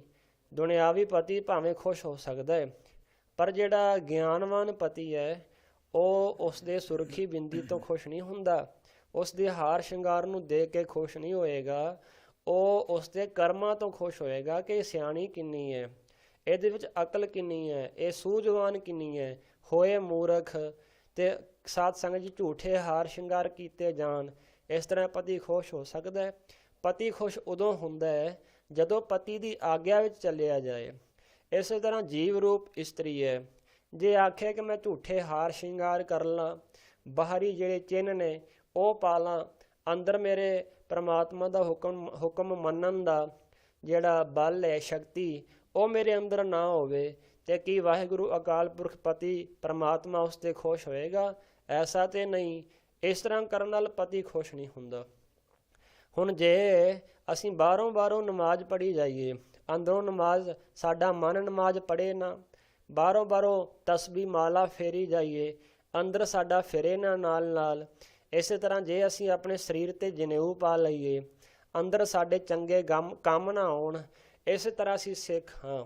ਜੇ ਬਾਹਰੋਂ ਸ੍ਰੀ ਸਾਹਿਬ ਕਿਰਪਾਨ ਪਾ ਲਈਏ, ਗੋਲ ਦਸਤਾਰ, ਸੋਹਣੀ ਪੱਗ ਬੰਨ੍ਹ ਲਈਏ, ਸੋਹਣੇ ਕੱਪੜੇ ਪਾ ਲਈਏ, ਅੰਦਰ ਸਾਡੇ ਬਾਣੀ ਨਾ ਹੋਵੇ, ਅੰਦਰ ਸਾਡੇ ਗਿਆਨ ਨਾ ਹੋਵੇ, ਤੇ ਕੀ ਬਾਰੀ ਸ਼ਿੰਗਾਰ ਕਰਨ ਦੇ ਨਾਲ ਪ੍ਰਮਾਤਮਾ ਖੁਸ਼ ਹੋ ਸਕਦਾ ਹੈ? ਪਤੀ ਪ੍ਰਮਾਤਮਾ ਇਸ ਤਰ੍ਹਾਂ ਤਾਂ ਨਹੀਂ ਖੁਸ਼ ਹੁੰਦਾ। ਬਾਹਰੀ ਚਿੰਨ੍ਹ ਵੀ ਜ਼ਰੂਰੀ ਨੇ। ਪਤਾ ਲੱਗਦਾ ਹੈ ਕਿ ਕਲਗੀਧਰ ਦਾ ਸਿੱਖ ਹੈ, ਪਤਾ ਲੱਗਦਾ ਹੈ ਕਿ ਇਹ ਹਿੰਦੂ ਮਤ ਨੂੰ ਮੰਨਣ ਵਾਲਾ ਹੈ, ਪਤਾ ਲੱਗਦਾ ਇਹ ਮੁਸਲਮਾਨ ਸਰਾਹ ਦੇ ਅਨੁਸਾਰ ਚੱਲਦਾ ਹੈ, ਇਹ ਪਤਾ ਲੱਗ ਜਾਂਦਾ ਹੈ। ਪਰ ਅੰਦਰ ਵੀ ਉਹ ਗੱਲ ਹੋਵੇ, ਕਹਿਣ ਲੱਗੇ ਕਿ ਉਹ ਸ਼ਿੰਗਾਰ ਮਿਲਣ ਕਹਿ ਤਾਈ, ਉਸ ਪਰਮੇਸ਼ਰ ਨੂੰ ਮਿਲਣ ਵਾਸਤੇ ਜਿਹੜੇ ਸ਼ਿੰਗਾਰ ਕੀਤੇ ਹਨ।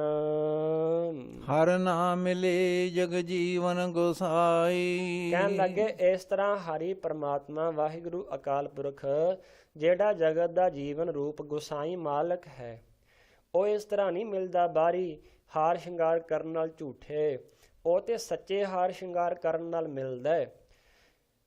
ਮਾਤਾ ਗੰਗਾ ਜੀ ਨੂੰ ਸ੍ਰੀ ਗੁਰੂ ਅਰਜਨ ਦੇਵ ਮਹਾਰਾਜ ਨੇ ਆਖਿਆ ਸੀ, ਗੰਗਾ, ਜਦੋਂ ਸਹੇਲੀਆਂ ਨੇ ਆਖਿਆ ਸੀ ਤੁਹਾਡੇ ਕੋਲ ਇਤਨਾ ਪੈਸਾ ਹੈ, ਤੁਹਾਡੇ ਕੋਲ ਇਤਨਾ ਪੈਸਾ ਹੈ ਤੇ ਤੁਹਾਡੇ ਕੰਨ ਸਖਣੇ ਨੇ, ਤੁਸੀਂ ਹੱਥਾਂ ਵਿੱਚ ਵੀ ਕੁਝ ਨਹੀਂ ਪਾਇਆ, ਕੰਨਾਂ ਵਿੱਚ ਵੀ ਕੁਝ ਨਹੀਂ ਪਾਇਆ, ਉਂਗਲਾਂ ਵਿੱਚ ਵੀ ਕੁਝ ਨਹੀਂ ਪਾਇਆ। ਭਾਵ ਉਹਨਾਂ ਦਾ ਕਹਿਣ ਦਾ ਇਹ ਸੀ ਕਿ ਤੁਹਾਨੂੰ ਸੰਗਤਾਂ ਇਤਨੀ ਮਾਇਆ ਦਿੰਦੀਆਂ ਨੇ, ਦੂਰੋਂ ਸੰਗਤਾਂ ਸ੍ਰੀ ਗੁਰੂ ਅਰਜਨ ਦੇਵ ਮਹਾਰਾਜ ਦੇ ਦਰਸ਼ਨ ਕਰਨ ਵਾਸਤੇ ਆਉਂਦੀਆਂ ਨੇ, ਭੇਟਾਵਾਂ ਰੱਖਦੀਆਂ, ਪੈਸੇ ਦਾ ਤੁਹਾਨੂੰ ਘਾਟਾ ਕੋਈ ਨਹੀਂ, ਫਿਰ ਵੀ ਕੰਨ ਸਖਣੇ ਨੇ, ਕੋਈ ਹਾਰ ਸ਼ਿੰਗਾਰ ਤੇ ਕਰਨਾ ਚਾਹੀਦਾ, ਬਾਰ ਥੋੜ੍ਹਾ ਦੁਨੀਆ ਤੇ ਆਉਣਾ।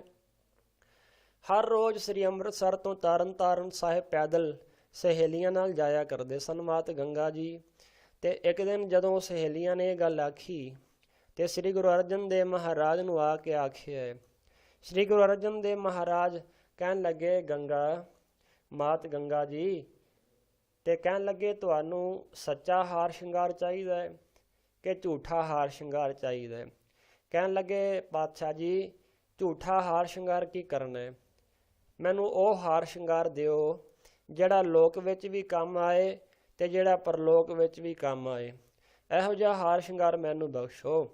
ਤੇ ਸ੍ਰੀ ਗੁਰੂ ਅਰਜਨ ਦੇਵ ਮਹਾਰਾਜ ਨੇ ਫਿਰ 52 ਅੱਖਰੀ ਗੁਰਬਾਣੀ ਉਚਾਰਨ ਕੀਤੀ ਸੀ। 52 ਅੱਖਰੀ ਦਾ ਪਾਠ, ਗੁਰਦੇਵ ਮਾਤਾ, ਗੁਰਦੇਵ ਪਿਤਾ, ਇਹ ਸਾਰੀ ਬਾਣੀ ਸ੍ਰੀ ਗੁਰੂ ਅਰਜਨ ਦੇਵ ਮਹਾਰਾਜ ਨੇ ਉਚਾਰਨ ਕੀਤੀ। ਤੇ ਸ੍ਰੀ ਗੁਰੂ ਅਰਜਨ ਦੇਵ ਮਹਾਰਾਜ ਕਹਿਣ ਲੱਗੇ, ਮਾਤ ਗੰਗਾ ਜੀ, ਇਸ ਬਾਣੀ ਨੂੰ ਪੜ੍ਹਿਆ ਕਰੋ, ਇਹ ਹੈ ਲੋਕ ਤੇ ਪਰਲੋਕ ਦਾ ਸੱਚਾ ਗਹਿਣਾ, ਸੱਚਾ ਹਾਰ ਸ਼ਿੰਗਾਰ। ਇਹੋ ਜਿਹੇ ਗਹਿਣੇ ਨਾਲ ਪ੍ਰਮਾਤਮਾ ਖੁਸ਼ ਹੁੰਦਾ ਹੈ। ਭਗਤ ਜੀ ਕਹਿੰਦੇ ਨੇ, ਬਾਹਰੀ ਜਿਹੜਾ ਹਾਰ ਸ਼ਿੰਗਾਰ ਕਰਨਾ ਹੈ, ਬਾਹਰੀ ਆਪਣੇ ਸਰੂਪ ਨੂੰ ਸਵਾਰ ਲੈਣਾ ਹੈ, ਸੋਹਣੀ ਪੱਗ ਬੰਨ੍ਹ ਲੈਣੀ ਹੈ, ਸੋਹਣੇ ਕੱਪੜੇ ਪਾ ਲੈਣੇ ਨੇ, ਉਸ ਨਾਲ ਪ੍ਰਮਾਤਮਾ ਤਾਂ ਨਹੀਂ ਮਿਲਦਾ। ਇਸ ਕਰਕੇ ਜ਼ਰੂਰੀ ਹੈ ਸਾਫ ਸਫਾਈ ਵੀ ਰੱਖਣੀ। ਹਰ ਨਾ ਮਿਲੇ ਜਗ ਜੀਵਨ ਗੁਸਾਈ, ਇਸ ਤਰ੍ਹਾਂ ਹਰੀ ਨਹੀਂ ਮਿਲਦਾ ਜਿਹੜਾ ਜਗਤ ਦਾ ਜੀਵਨ ਰੂਪ ਪ੍ਰਮਾਤਮਾ ਮਾਲਕ ਹੈ। ਹਰ ਮੇਰੋ ਪਿਰ ਹਉ ਹਰ ਕੀ ਬਹੁਰੀਆ। ਕਹਿਣ ਲੱਗੇ, ਭਾਈ ਜਿਹੜਾ ਹਰੀ ਹੈ, ਵਾਹਿਗੁਰੂ ਅਕਾਲ ਪੁਰਖ ਹੈ, ਉਹ ਮੇਰਾ ਪਿਰ ਪਤੀ ਹੈ। ਹਰ ਮੇਰੋ ਪਿਰ ਹਉ ਹਰ ਕੀ ਬਹੁਰੀਆ। ਕਹਿਣ ਲੱਗੇ, ਮੈਂ ਜੀਵ ਰੂਪ ਇਸਤਰੀ ਉਸ ਦੀ ਪਤਨੀ ਹੈ, ਉਸ ਦੀ ਧਰਮ ਸੁਪਤਨੀ ਹੈ, ਤੇ ਹਰ ਜਿਹੜਾ ਹੈ ਵਾਹਿਗੁਰੂ ਅਕਾਲ ਪੁਰਖ, ਉਹ ਸਭਨਾਂ ਦਾ ਪਤੀ ਮਾਲਕ ਹੈ, ਸੁਆਮੀ ਹੈ। ਰਾਮ ਬੜੇ ਮੈਂ ਤਨਕ ਲਹੋਰੀਆ। ਕਹਿਣ ਲੱਗੇ, ਰਾਮ ਜੀ ਵੱਡੇ ਹਨ, ਭਾਵ ਦੇਸ਼ ਕਾਲ ਪ੍ਰਸਿੱਧ, ਦੇਸ਼ ਕਾਲ ਪ੍ਰਸ਼ੇਦ ਵਸਤੂ ਤੋਂ ਰਹਿਤ ਨੇ। ਕਹਿਣ ਲੱਗੇ ਇਸੇ ਤਰ੍ਹਾਂ ਦੇਸ਼ ਕਾਲ ਵਸਤੂ ਪ੍ਰਸ਼ੇਦ ਤੋਂ ਰਹਿਤ ਨੇ। ਮੈਂ ਤਨਕ ਛੋਟੀ ਜਹੀ ਲਹੋਰੀਆ ਦਾ ਅਰਥ ਸਤ ਸੰਗਤ ਜੀ ਵਿਦਵਾਨਾਂ ਨੇ ਕੀਤਾ ਦਾਸੀ। ਕਹਿਣ ਲੱਗੇ ਮੇਰੇ ਪਤੀ ਮਾਲਕ ਵਾਹਿਗੁਰੂ ਅਕਾਲ ਪੁਰਖ ਬੜੇ ਵੱਡੇ ਨੇ ਤੇ ਮੈਂ ਉਸ ਦੀ ਲਹੋਰੀਆ ਛੋਟੀ ਜੀ ਨਿੱਕੀ ਜੀ ਤੁਸ਼ ਜੀ ਦਾਸੀ ਹਾਂ। ਰਹਾਉ ਵਿਸਰਾਮ ਕਹਿ ਕੇ ਅੱਗੇ ਬੇਨਤੀ ਕਰ ਰਹੇ ਨੇ। ਤਨ ਪਿਰ ਏਕੈ ਸੰਗ ਬਸੇਰਾ। ਕਹਿਣ ਲੱਗੇ ਭਾਈ ਧਨ ਜੀਵ ਰੂਪ ਇਸਤਰੀ ਅਤੇ ਪਿਰ ਪਤੀ ਪ੍ਰਮਾਤਮਾ ਦੇ ਅੰਤੇਕਰਨ ਰੂਪੀ ਥਾਂ ਹੈ ਤੇ ਜਿੱਥੇ ਵਾਸਾ ਹੋਣ ਕਰਕੇ ਆਪਸ ਵਿੱਚ ਸੰਗ ਮੇਲ ਹੈ। ਕਹਿਣ ਲੱਗੇ ਇਸੇ ਤਰ੍ਹਾਂ ਧਨ ਪਿਰ ਇੱਕ ਹੈ ਸੰਗ ਬਸੇਰਾ। ਪਤੀ ਜੀਵ ਰੂਪ ਇਸਤਰੀ ਤੇ ਪਤੀ ਪ੍ਰਮਾਤਮਾ ਦਾ ਅੰਤੇਕਰਨ ਵਿੱਚ ਸਾਧ ਸੰਗ ਜੀ ਵਾਸਾ ਹੋਣ ਕਰਕੇ ਮੇਲ ਹੈ। ਸੇਜ ਏਕ ਪੈ ਮਿਲਨ ਦੋਹੇਰਾ।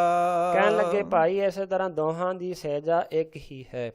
ਭਾਵ ਜੀਵ ਅੰਤःਕਰਨ ਵਿਸ਼ਿਸ਼ਟ ਹੈ, ਸਾਖੀ ਚੇਤਨ ਅੰਤःਕਰਨ ਉਪਹਿਤ ਹੈ, ਪਰ ਆਪਸ ਵਿੱਚ ਦੋਹਾਂ ਦਾ ਮਿਲਨ ਬਹੁਤ ਹੀ ਕਠਿਨ ਹੈ, ਔਖਾ ਹੈ, ਮਹਿੰਗਾ ਹੈ।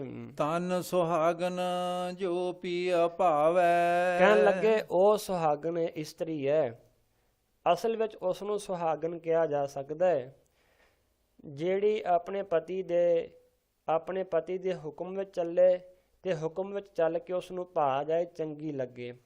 ਜਿਹੜੀ ਇਸਤਰੀ ਆਪਣੇ ਪਤੀ ਨੂੰ ਚੰਗੀ ਨਹੀਂ ਲੱਗਦੀ, ਭਾਉਂਦੀ ਨਹੀਂ, ਉਸ ਦੇ ਹੁਕਮ ਵਿੱਚ ਨਹੀਂ ਚੱਲਦੀ, ਉਹ ਸੁਹਾਗਨ ਇਸਤਰੀ ਨਹੀਂ ਹੋ ਸਕਦੀ।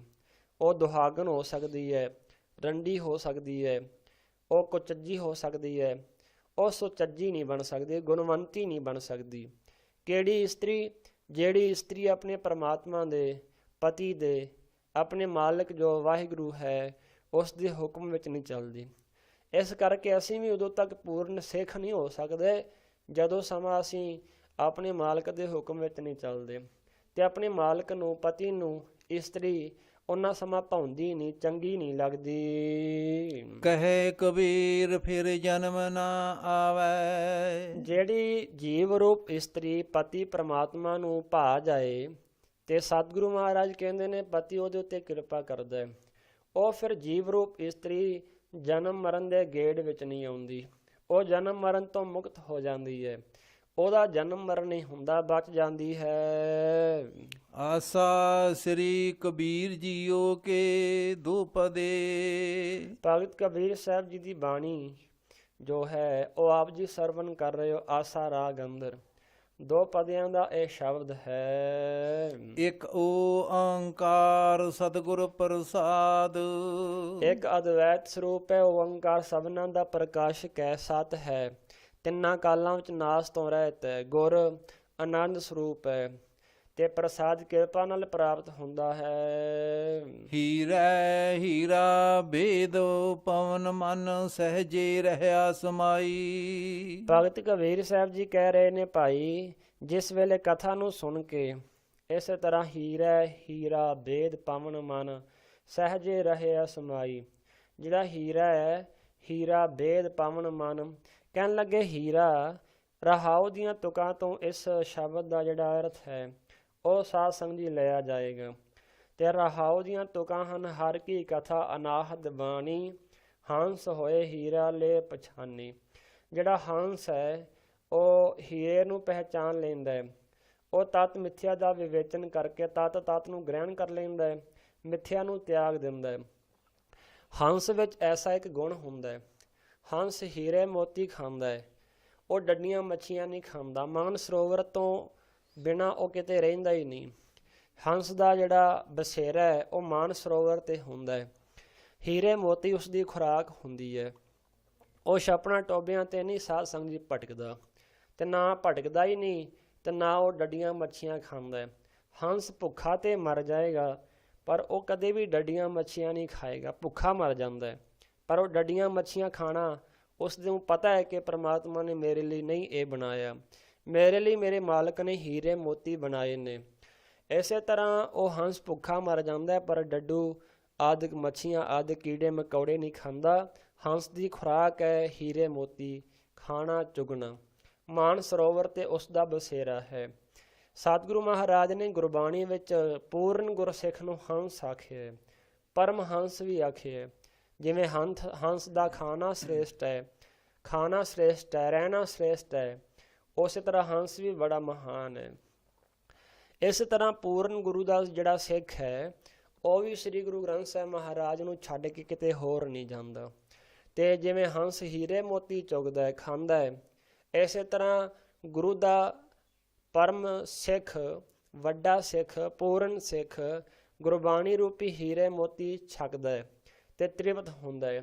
ਸਤਿਗੁਰੂ ਮਹਾਰਾਜ ਦਾ ਸਿੱਖ ਸਤ ਸੰਗਤ ਜੀ ਇਸੇ ਤਰ੍ਹਾਂ ਦੁਨਿਆਵੀ ਵਸਤੂਆਂ ਤੋਂ ਭੁੱਖਾ ਤੇ ਰਹਿ ਜਾਏਗਾ, ਪਰ ਗੁਰੂ ਦੀ ਬਾਣੀ ਰੂਪ ਜੋ ਪਦਾਰਥ ਹੈ, ਖਜ਼ਾਨਾ ਹੈ, ਇਸ ਤੋਂ ਬਿਨਾਂ ਭੁੱਖਾ ਨਹੀਂ ਬਚ ਸਕਦਾ, ਇਸ ਤੋਂ ਬਿਨਾਂ ਨਹੀਂ ਰਹਿ ਸਕਦਾ। ਦੁਨਿਆਵੀ ਵਸਤੂਆਂ ਤੋਂ ਤੇ ਬਚ ਜਾਏਗਾ। ਇਸੇ ਤਰ੍ਹਾਂ ਹੰਸ ਨੂੰ ਮਹਾਰਾਜ ਨੇ ਆਖਿਆ ਕਿ ਹੰਸ ਸਿੱਖ ਹੈ ਗੁਰੂ ਦਾ, ਪੂਰਨ ਗੁਰਸਿੱਖ। ਪੂਰਨ ਗੁਰਸਿੱਖ ਦੇ ਨਾਲ ਤੁਲਨਾ ਕੀਤੀ ਹੈ ਹੰਸ ਦੀ।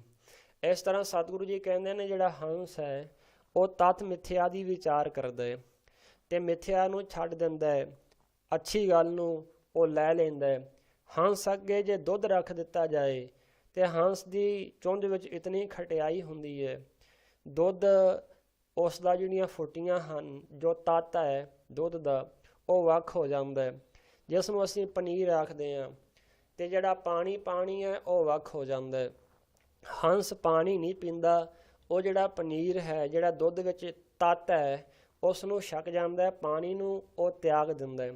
ਇਸੇ ਤਰ੍ਹਾਂ ਗੁਰੂ ਦਾ ਜਿਹੜਾ ਸਿੱਖ ਹੈ ਉਹ ਚੰਗੇ ਗੁਣਾਂ ਦੀ ਸਾਂਝ ਕਰ ਲੈਂਦਾ ਹੈ ਤੇ ਜਿਹੜੇ ਔਗਣ ਹਨ ਉਹਨਾਂ ਔਗਣਾਂ ਦਾ ਤਿਆਗ ਕਰ ਦਿੰਦਾ ਹੈ। ਇਸ ਤਰ੍ਹਾਂ ਭਗਤ ਕਬੀਰ ਸਾਹਿਬ ਜੀ ਸਾਨੂੰ ਸਮਝਾ ਰਹੇ ਨੇ ਪਰਮਾਤਮਾ ਦੀ ਜਿਹੜੀ ਕਥਾ ਹੈ ਅਨਾਹਦ ਹੈ, ਇੱਕ ਰਸ ਹੈ। ਤੇ ਇਸੇ ਤਰ੍ਹਾਂ ਕਹਿ ਰਹੇ ਨੇ ਭਾਈ ਸਾਰੇ ਬਣ ਰਹੀ ਹੈ। ਜਿਵੇਂ ਹੰਸ ਦੁੱਧ ਪਾਣੀ ਦਾ ਵਿਵੇਚਨ ਕਰਦਾ ਹੈ, ਤਿਵੇਂ ਇਹ ਜੀਵ ਮਹਾਤਮਾ ਦੀ ਨਿਆਈ ਤਤ ਮਿਥਿਆ ਨੂੰ ਵਿਚਾਰਨ ਵਾਲਾ ਹੋਵੇ ਤਾਂ ਪਰਮਾਤਮਾ ਨੂੰ ਪਛਾਣ ਲੈਂਦਾ ਹੈ। ਜਿਸ ਵੇਲੇ ਕਥਾ ਨੂੰ ਸੁਣ ਕੇ ਮਨ ਰੂਪੀ ਹੀਰਾ, ਗੁਰ ਉਪਦੇਸ਼ ਰੂਪੀ ਹੀਰੇ ਨਾਲ ਬੇਦ ਮਿਲਿਆ ਤਾਂ ਪਵਨਵਤ ਉੱਡਣ ਵਾਲਾ ਚੰਚਲ ਮਨ ਸਹਿਜੇ ਹੀ ਵਾਹਿਗੁਰੂ ਦੇ ਸਿਮਰਨ ਵਿੱਚ ਸਮਾ ਜਾਂਦਾ ਹੈ।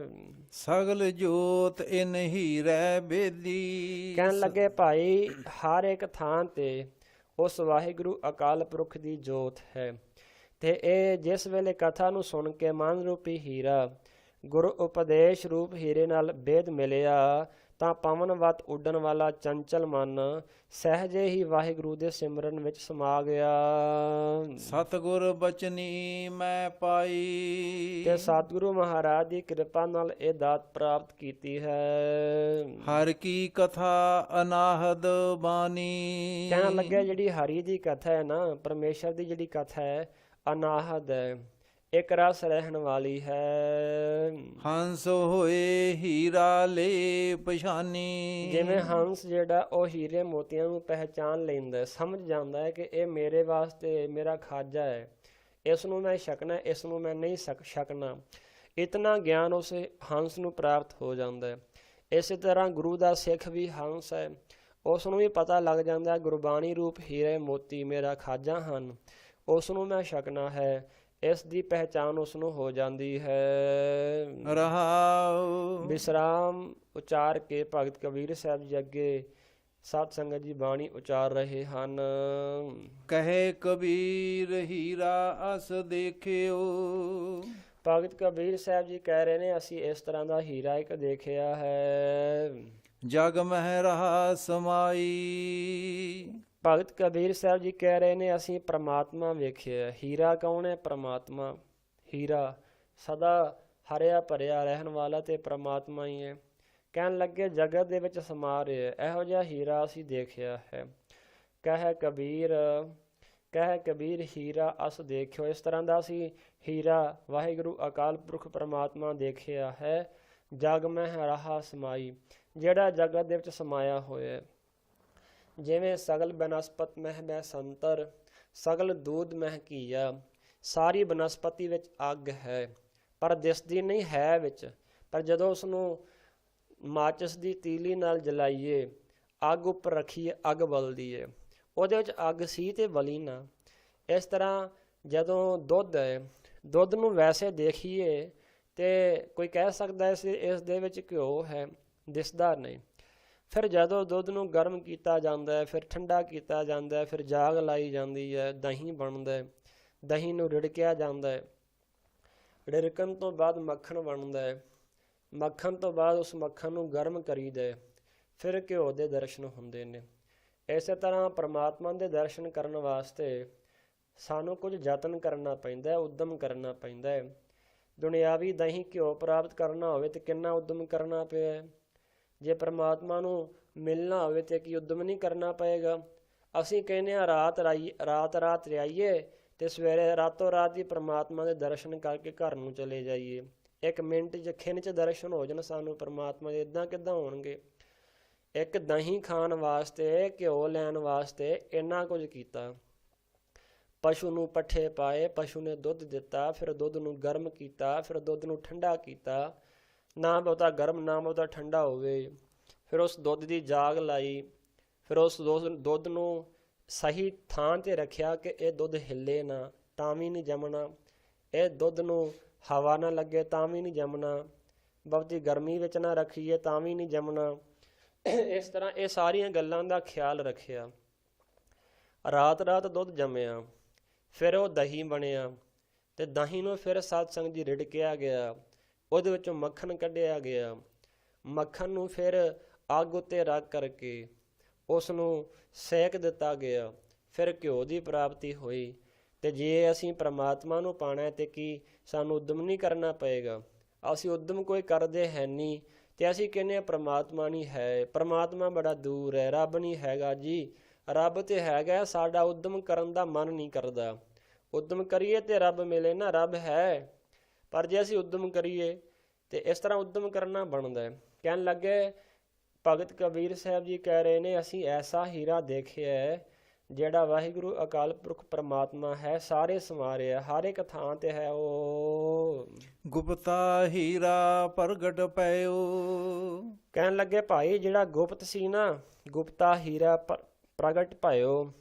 ਹੀਰਾ ਪਰਮਾਤਮਾ ਤਦ ਮੈਨੂੰ ਪ੍ਰਗਟ ਹੋਇਆ ਹੈ ਜਬ ਗੁਰ ਗਮ ਦੀਆ ਦਿਖਾਈ। ਜਦ ਤੋਂ ਗਿਆਨ ਗਮ ਪੂਰਨ ਗੁਰਾਂ ਨੇ ਮੈਨੂੰ ਦਿਖਾ ਦਿੱਤਾ ਹੈ। ਆਸਾ ਪਹਿਲੀ ਕਰੂਪ ਕੁਜਾਤ ਕੁਲਖਣੀ। ਕਿਸੇ ਪ੍ਰੇਮੀ ਨੇ ਭਗਤ ਕਬੀਰ ਸਾਹਿਬ ਜੀ ਪਾਸ ਬੇਨਤੀ ਕੀਤੀ ਹੈ ਕਿ ਮਹਾਰਾਜ ਆਪ ਜੀ ਨੇ 2 ਵਿਆਹ ਕਿਉਂ ਕਰਾਏ ਨੇ, ਇਸ ਵਿੱਚ ਕੀ ਕਾਰਨ ਹੈ। ਇਹ ਗੱਲ ਸੁਣ ਕੇ ਭਗਤ ਕਬੀਰ ਸਾਹਿਬ ਜੀ ਪਹਿਲੇ ਵਿਵਹਾਰਕ ਜੋ ਗੱਲ ਦੱਸਦੇ ਹਨ ਤੇ ਫਿਰ ਅੰਤਰੀਵ ਭਾਵ ਦੱਸਣਗੇ। ਇਸ ਤਰ੍ਹਾਂ ਪਹਿਲੀ ਕਰੂਪ ਕੁਜਾਤ ਕੁਲਖਣੀ ਕਹਿਣ ਲੱਗੇ ਜਿਹੜੀ ਪਹਿਲੀ ਸੀ, ਪਹਿਲੀ ਨੂਰਾਂ ਨਾਮ ਕਰਕੇ ਔਰਤ ਕਰੂਪ ਕੋਝੀ ਭਾਵ ਕਾਲੇ ਰੰਗ ਵਾਲੀ ਸੀ। ਕੁਜਾਤ ਕੁਲਖਣੀ ਚੌੜੇ ਨੱਕ ਵਾਲੀ, ਮੋਟੇ ਹੋਠਾਂ ਵਾਲੀ, ਬਿੱਲੀਆਂ ਅੱਖਾਂ ਵਾਲੀ ਸੀ। ਤੇ ਕੁਜਾਤ ਖੋਟੀ ਸੀ ਤੇ ਕੁਜਾਤ ਨੀਵੀਂ ਜਾਤ ਵਾਲੀ ਸੀ। ਕੁਲਖਣੀ ਭੈੜੇ ਲੱਛਣਾਂ ਵਾਲੀ ਸੀ। ਸਹੁਰੈ ਪਈਐ ਬੁਰੀ। ਕਿਉਂਕਿ ਜਿਸ ਦਿਨ ਦੀ ਘਰ ਆਈ ਸੀ ਨਾ, ਉਹ ਉਸ ਦਿਨ ਤੋਂ ਹੀ ਭਗਤ ਕਬੀਰ ਸਾਹਿਬ ਜੀ ਕਹਿੰਦੇ ਨੇ ਕੋਈ ਨਾ ਕੋਈ ਨੁਕਸਾਨ ਹੋ ਰਿਹਾ ਸੀ। ਕਦੇ ਗਊ ਮਰ ਗਈ, ਕਦੇ ਮੱਝ ਮਰ ਗਈ, ਕਦੇ ਘੋੜੀ ਮਰ ਗਈ। ਸਹੁਰੇ ਅਤੇ ਪੇਕੇ ਘਰ ਵਿੱਚ ਸਦਾ ਬੁਰੀ ਰਹਿੰਦੀ ਸੀ।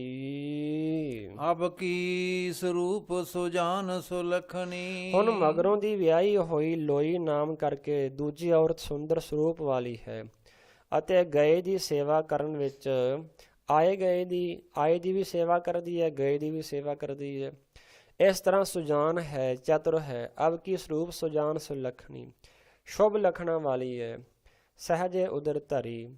ਕਹਿਣ ਲੱਗੇ ਜਿਸ ਵੇਲੇ ਪਰਮਾਤਮਾ ਜਨ ਘਰ ਆਉਂਦੇ ਨੇ ਨਾ, ਆਪਣੇ ਹੀ ਪਾਣੀ ਪੱਖਾਂ ਕਰਨ ਲੱਗ ਜਾਂਦੀ ਹੈ। ਆਪੇ ਹੀ ਪਾਣੀ ਪਿਆਉਂਦੀ ਹੈ ਉਹਨਾਂ ਨੂੰ ਤੇ ਆਪੇ ਹੀ ਪੱਖਾ ਝੱਲਣ ਲੱਗ ਜਾਂਦੀ ਹੈ।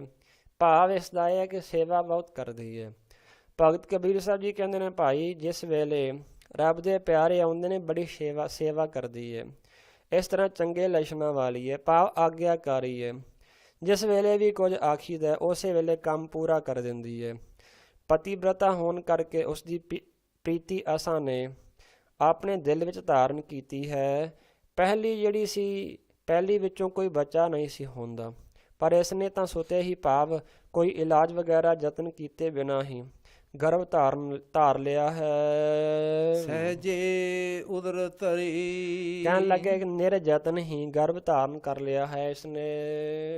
ਭਲੀ ਸਰੀ ਮੁਈ ਮੇਰੀ ਪਹਿਲੀ ਬਰੀ। ਕਹਿਣ ਲੱਗੇ ਚੰਗਾ ਹੋਇਆ ਕਿ ਮੇਰੀ ਪਹਿਲੀ ਜਿਹੜੀ ਵਿਆਹੀ ਹੋਈ ਔਰਤ ਮਰ ਗਈ, ਭਾਵ ਦਿਲੋਂ ਭੁੱਲ ਗਈ। ਜੁਗ ਜੁਗ ਜੀਵੋ ਮੇਰੀ ਅਬ ਕੀ ਧਰੀ। ਰੱਬ ਚੰਗਾ ਕਰੇ ਤਾਂ ਹੁਣ ਦੀ ਵਿਆਹੀ ਹੋਈ ਜਿਹੜੀ ਮੇਰੀ ਇਸਤਰੀ ਲੋਈ ਹੈ, ਇਹ ਜੁਗੋ ਜੁਗ ਜੀਵਦੀ ਰਹੇ। ਰਹਾਉ। ਵਿਸਰਾਮ ਦੇ ਕੇ ਕਥਨ ਕਰਦੇ ਹਨ। ਕਹੋ ਕਬੀਰ ਜਬ ਲਹੋਰੀ ਆਈ। ਕਹਿਣ ਲੱਗੇ ਭਗਤ ਕਬੀਰ ਸਾਹਿਬ ਜੀ ਕਹਿੰਦੇ ਇਸ ਵੇਲੇ ਲਾਹੌਰੀ ਨਵੀਨ ਲੋਈ ਆਈ। ਤਾਂ ਕਹਿਣ ਲੱਗੇ ਜਦੋਂ ਆਈ ਸੀ ਇਹ ਨਵੀਂ ਵਿਆਹੀ ਧਰਮ ਪਤਨੀ ਲੋਈ।